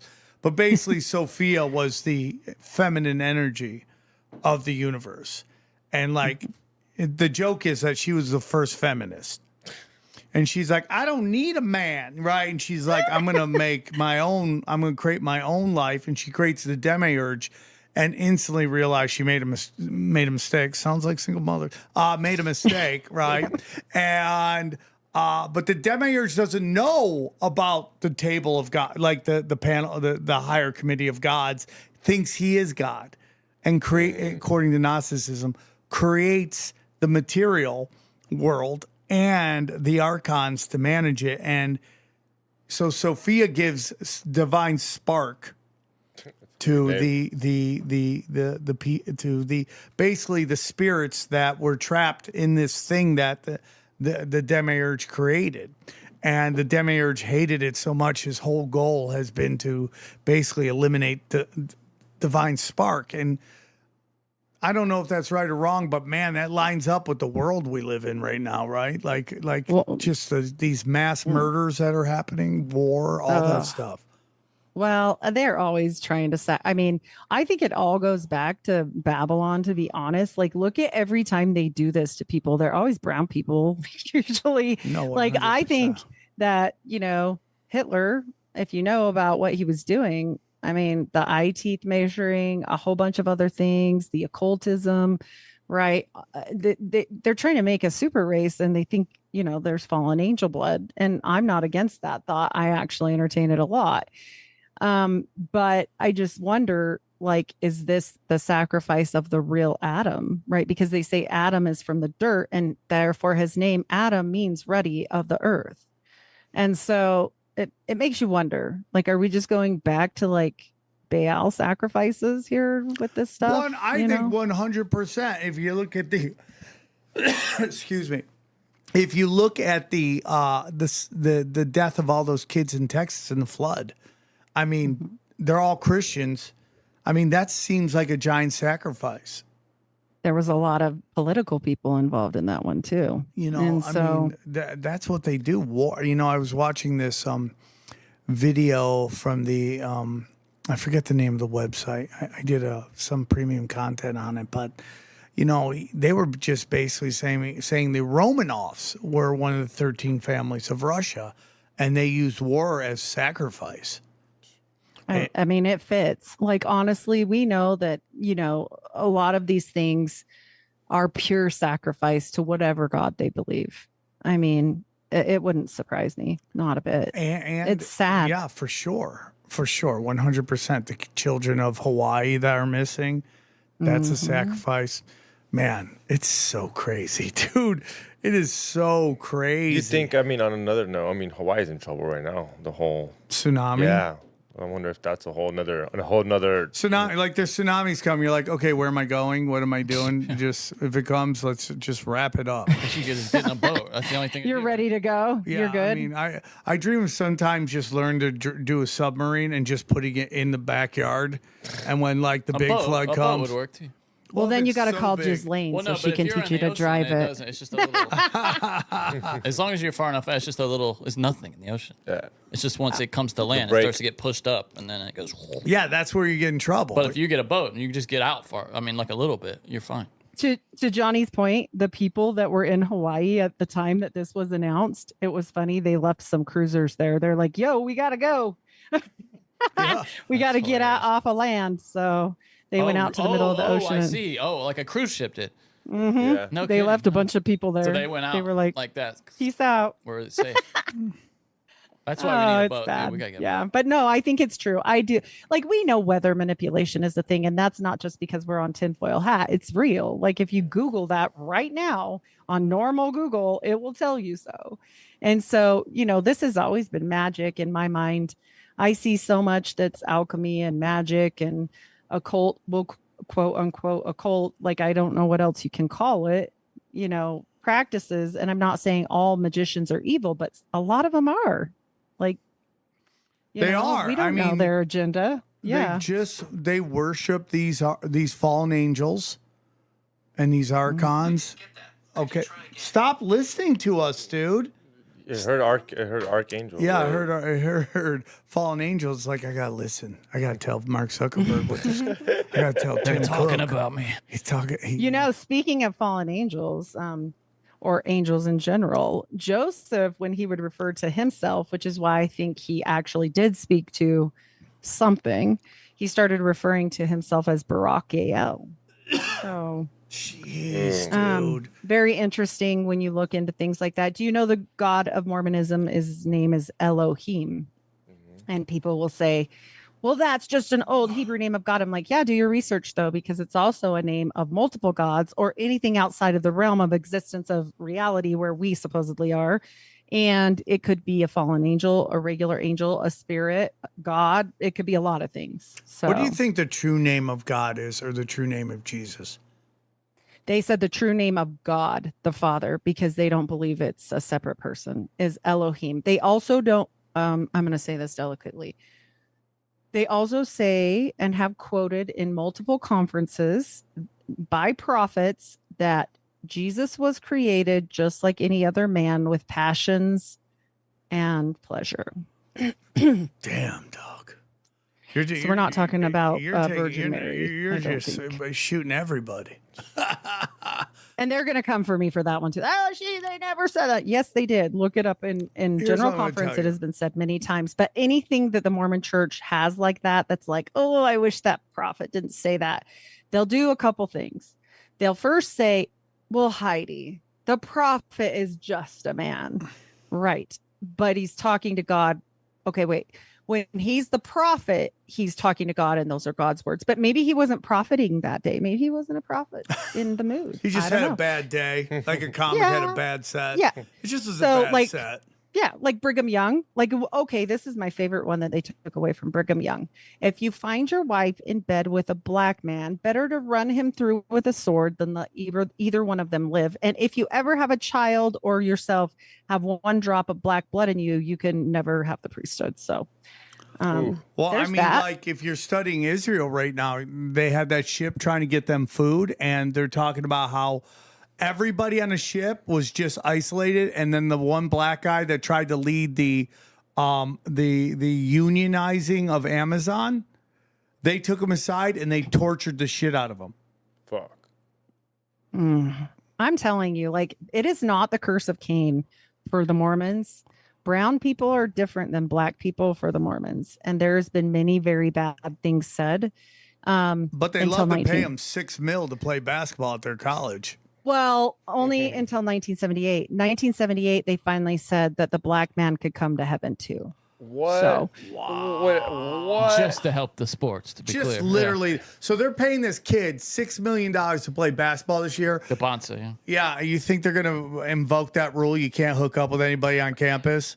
I mean, well, not now, because now every commercial ever now for the LDS church has got like 10 black people in it. They've kicked out some really good players in the past for hooking up with women. Well, the problem is, like, how good were they? Because, like, that kid that just left to play, their quarterback went to a shitty school. None of the really good schools. There have been others, though.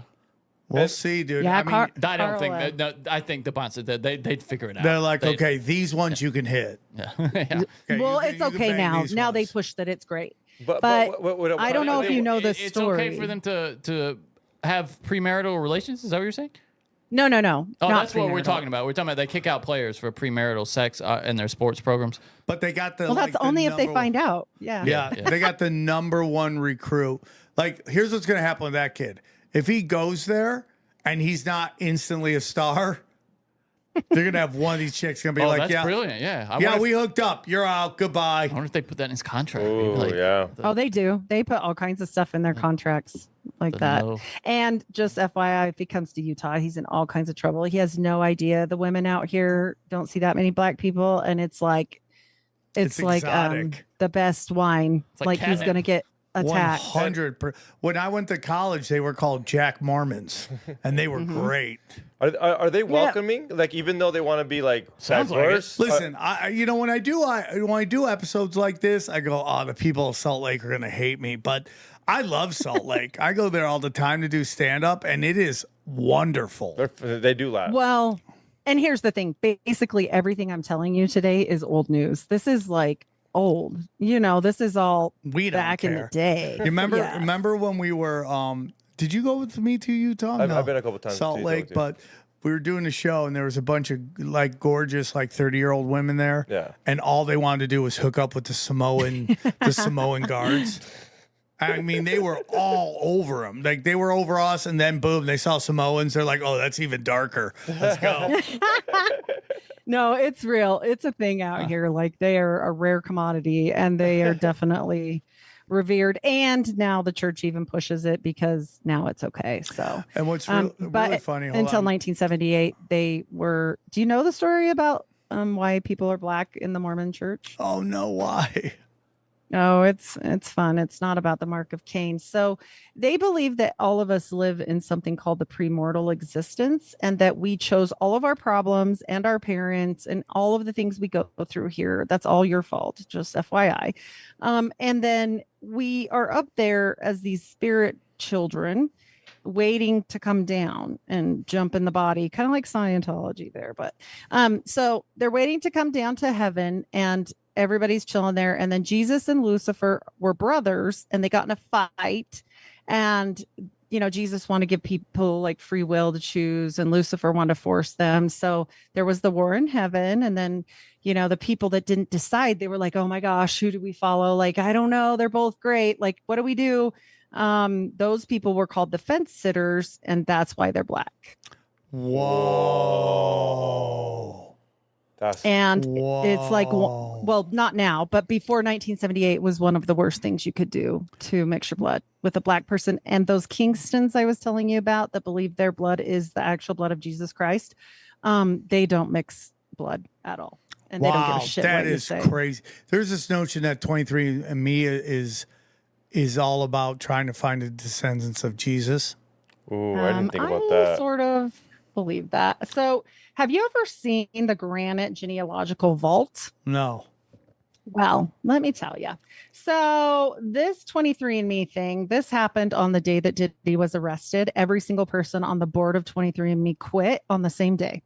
Whoa. So I found that interesting. So I screenshotted it because I thought, hold on. Keep what that. happened on the same day that they all quit? The exact day. Mm-hmm. And this lady. Happened? What happened? They all quit. Diddy got arrested. Really? Everybody quit. Mm-hmm. Whoa. And there's weird. So the Mormon Church, like I said, underneath Howard Hughes, underneath a company called Hughes Dynamics, William Gay, he was the one that started computerizing everything. Do you know how they got that information? All these genealogical sample, like information, not samples, not DNA, but the information. No. I do. So the Nazis liked Mormons because there's quotes even that I can't 100% prove that float around that Hitler said the Mormon is the Ubermensch because they don't mix their blood. So he loved Mormons, and he did not persecute them like other religions. And that is proven because the Mormons decided they would help out the Nazis and help them prove 3 lines back to prove, and I quote, that nobody held from a Jewess in their line. So you had to prove this before you go on dates with people back then. And so they said, look, we'll help you. Okay. We'll help you out, but you have to give us these records because genealogy is really important to us because we go and baptize all the dead people. And so they're like, maybe. Okay. Yeah. It sounds like a good deal. We'll do that. So, but where did their information go? It's not as simple after the war ended about the information, right? We know it went where? Went to the government, right? Yeah. And that would be the CIA and the FBI and whatnot. And so what happened is the CIA handed it over to the Mormons, all of the punch cards that were done for against the Jews. Yeah. They handed all of those cards over to the Mormons to digitize everything. And it is kept inside these. Too? Do you see the name in there? The Wojcicki, whatever her name is? Oh, Wojcicki. Her sister was the one from YouTube, and a bunch of people. There's a death trail, you see. One of their sisters, or that girl, that woman who owned 23andMe, she's married to the guy who founded Google. So they know what you're watching. They have your DNA, and they have your search engine history.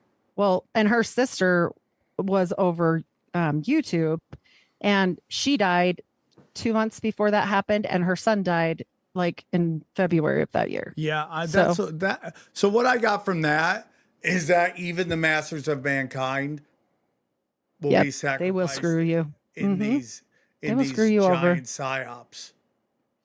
Well, if you mess up, they're going to get rid of you. Yep, I agree, man. It's pretty crazy.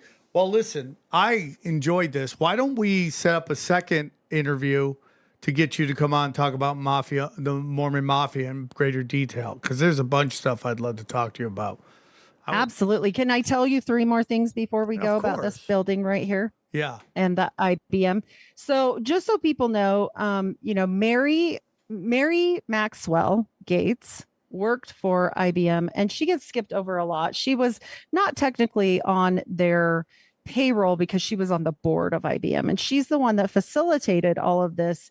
And this is, you guys can go to the CIA declassified docs to see what I'm talking about as far as these punch cards and everything. But this is the building they keep them in. This is just supposed to be, your genealogy. It's got armed guards, one road in and one road out. They blew a hole in the side of the mountain, and that's here where I live. And that is why they have it so heavily guarded. They say is just because of family history. I don't know about that with all of these records, right? But I know one thing, there's a tight relationship with the Gates family and the Mormon Church, because do you know who owns the most farmland in America? Bill Gates. Do you know who owns the second most? Mark Zuckerberg. The Mormon Church.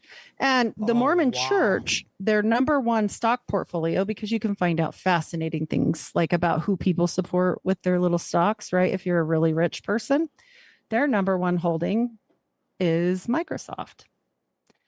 So there's no doubt to me that these people have been working together clear back from the day, including with his mother. So that is all I have to say about that. This Don't is they one own a big row. chunk of Coke and they don't drink soda? No, so the whole thing is they cannot drink. Originally it was hot liquids, which was coffee and tea back then.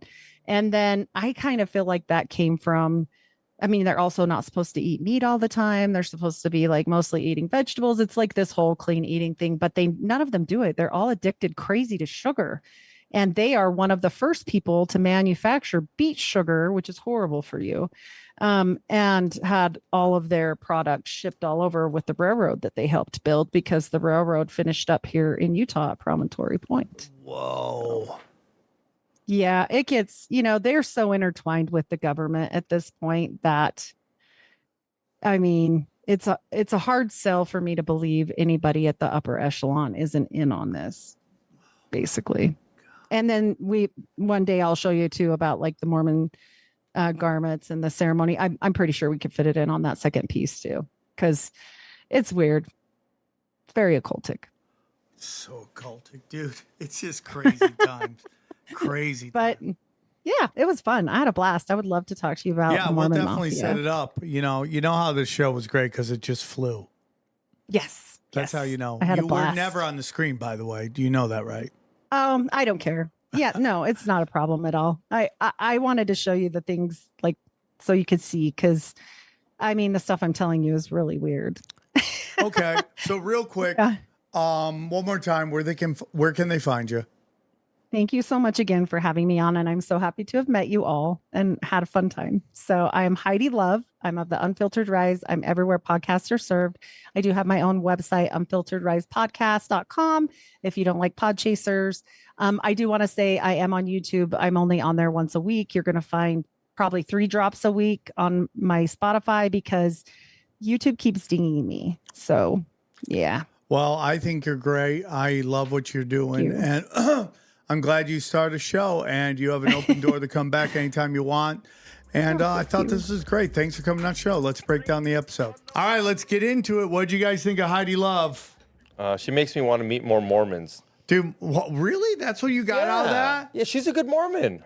She's not a Mormon. She's though. literally not a Mormon. Huh? She I told think us you just said something and you don't know what you said. No, now you're committing to it. Now you're doubling down on dumb. No, listen, and this is whenever we do something on the Mormon Church, I feel so bad because I love Utah. It's a great place to do comedy. And I'm sure we're going to get some pissed off people. But she says this is all known, so maybe they're not going to get mad. Salt Lake is probably one of the most underrated comedy cities. You always say that. Yeah, you always say that. Yeah. It's so funny because black NBA players don't want to play there. I'm like, why? Maybe it's because there's not a lot of nightclubs. I don't know. There's no black scene there. You know what I mean? So it's hard to have and guess what? So I forgot to bring up the story about Odin Powlison. Powlison, I think was the old center. He was like 7 foot in the NBA, and he just went crazy one day. And when he played for the Jazz, and he decided to act like he was a cop and pull somebody over, and he's like, "I'm a police officer." They're like, "No, you're Utah Jazz. you play for the team. I mean, you're the only black guy in Utah. There's like 2 7-foot black guys in the state, That's so and you're funny. one of them.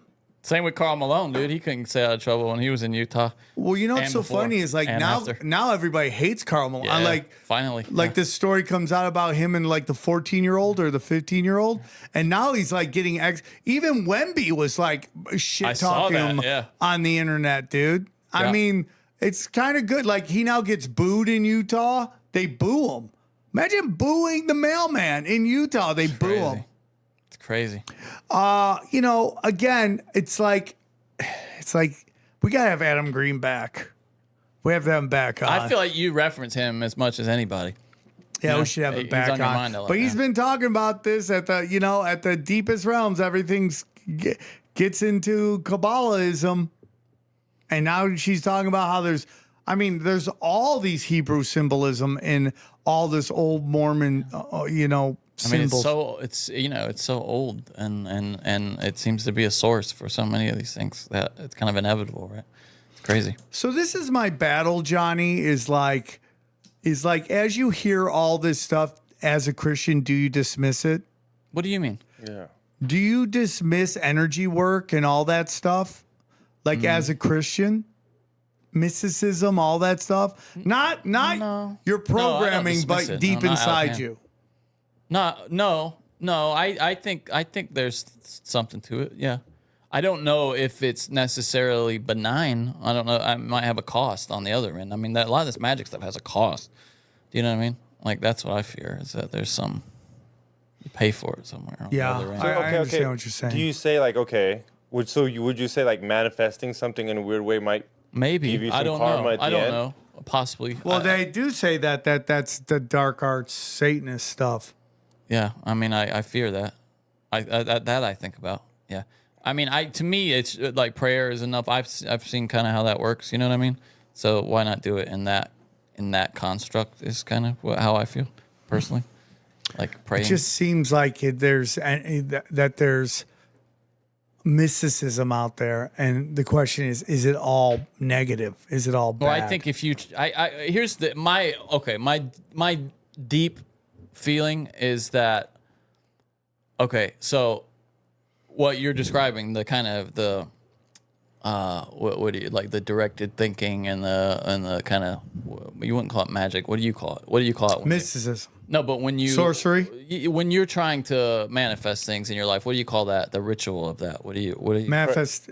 Just manifestation. Okay, yeah. yeah. Well, that to me is no different than prayer. But with prayer, you have an intercessor. That's what they call it, like the Holy Ghost or something, and they are kind of packaging that for you in a healthy way. Do you know what I mean? They're kind of taking your hopes and dreams and What is the Holy Ghost? Well, I mean, that's a big question, dude. That's why I asked it. I asked big questions. There's disagreement throughout Christianity, but it's like you can say it's an intercessor. It's kind of the spirit that fills you up when you're that ties you to God and Jesus when you're saved. To use that evangelical term. But to me.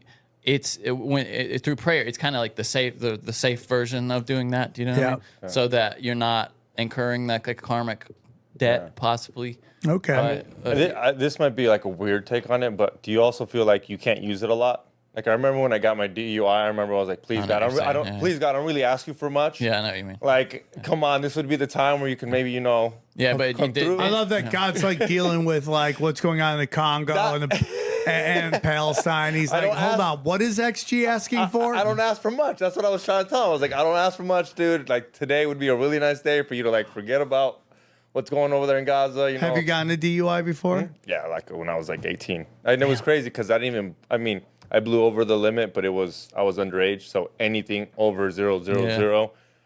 I mean, it got wet and reckless. I got a lawyer, but it was still that moment in time where I saw the lights and I was like, please God, like I never really ever come through like that. I had this cop the other day. I did a show at the Ice House, and these two motorcycle cops went through the intersection and took a left, and he just stared at me the whole time, and I was putting in address into my phone, and I just started, so my seatbelt wasn't on yet.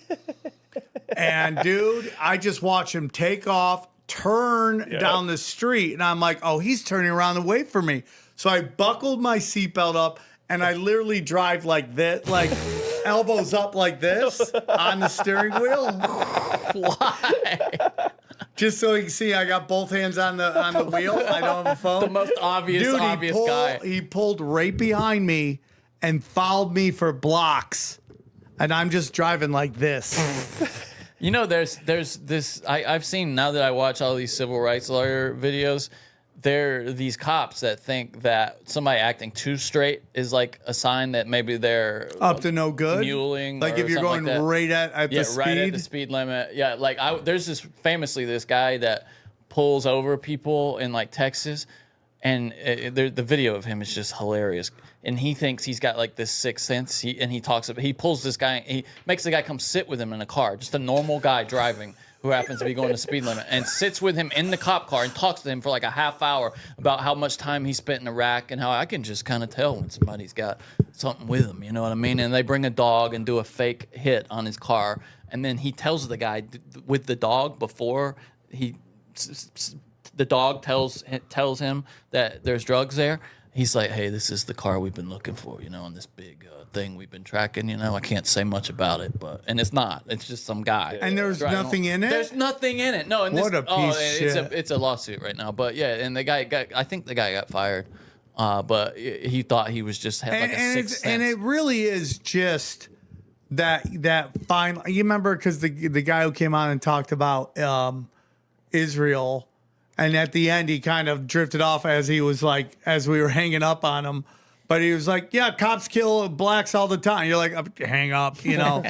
And it's just like, if you want lawlessness, go live in San Francisco. Tell me how that's going. Not great. It's not great.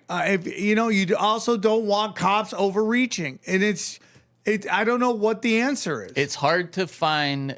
We got to do a better job of picking the people who do that job is the thing. Well, they take tests and they want them to fail. Yeah. You guys saw that video, that black guy that gets punched, where they break the there's all this window. stuff. That video or that one video? Yeah, I know exactly what you're talking about, though. No, you know exactly. But what then you see from the cop side, and the cop's like, get out of the car. No. And he closed the door on him like a little kid, like, no. Yeah, and I don't know what the answer is I have there. so much copophobia. Get out of the car. Get out of the car. I'll start doing jumping jacks, whatever the fuck they want, just to get it over with. Even when I got arrested for drugs, I'm like, it's not your fault, guys. It's my fault. I'm sorry. You guys are good guys. I mean, that sounds like Stockholm syndrome or Yeah, something. well, because, dude, they can literally make your life. Yeah, and What you're doing is making something that's just simply a traffic ticket. Obviously, with drugs, it's a little bit more than that. But a traffic ticket into a felony. Yeah. And and the problem is, even if they don't have legitimate cause, they can make one up. Yeah, they just make it up.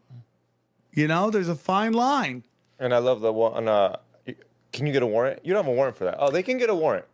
Yeah, you don't have the warrant come in. Yeah, No, you don't have. Well, in your house they can't. There are great protections on you in your own home. They do. They have to have a warrant to come in your house. No, but your car though. Even when you say, not your you car. need a warrant for that.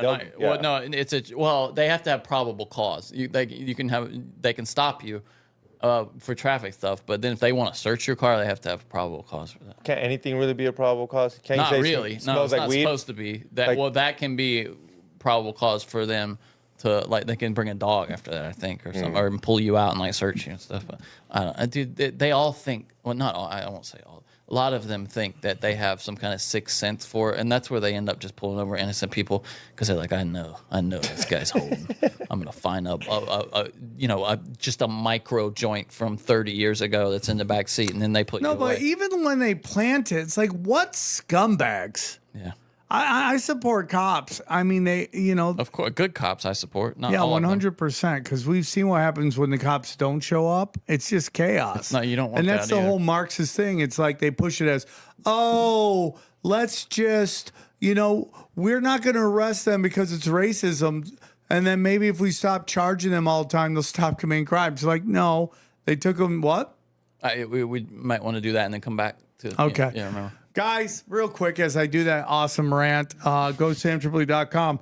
Huntington Beach, Kansas City. I'm very excited. Chicago, Illinois, Tulsa, Oklahoma City, and then the big one, the fat man at the Comedy Mothership. I'm very excited. Hope everyone comes out and hangs out. I'd love to see everybody. And then Skankfest. Yeah. So anyways, I thought it was a great episode. Oh, also you guys got to check out our my premium content's fire, dude. I mean, it's just fucking fire. I heard that about it. It's fire. I'm just crushing it, doing deep dives. I mean, and then, whatever this is, Deep Conspiracy Rewinds, finding great content out there to just watch with you guys and talk about it. Cash Daddies. Yes, he's killing it right now. Oh my God, we went over 1,400. So that was 20 people since we recorded. Nice.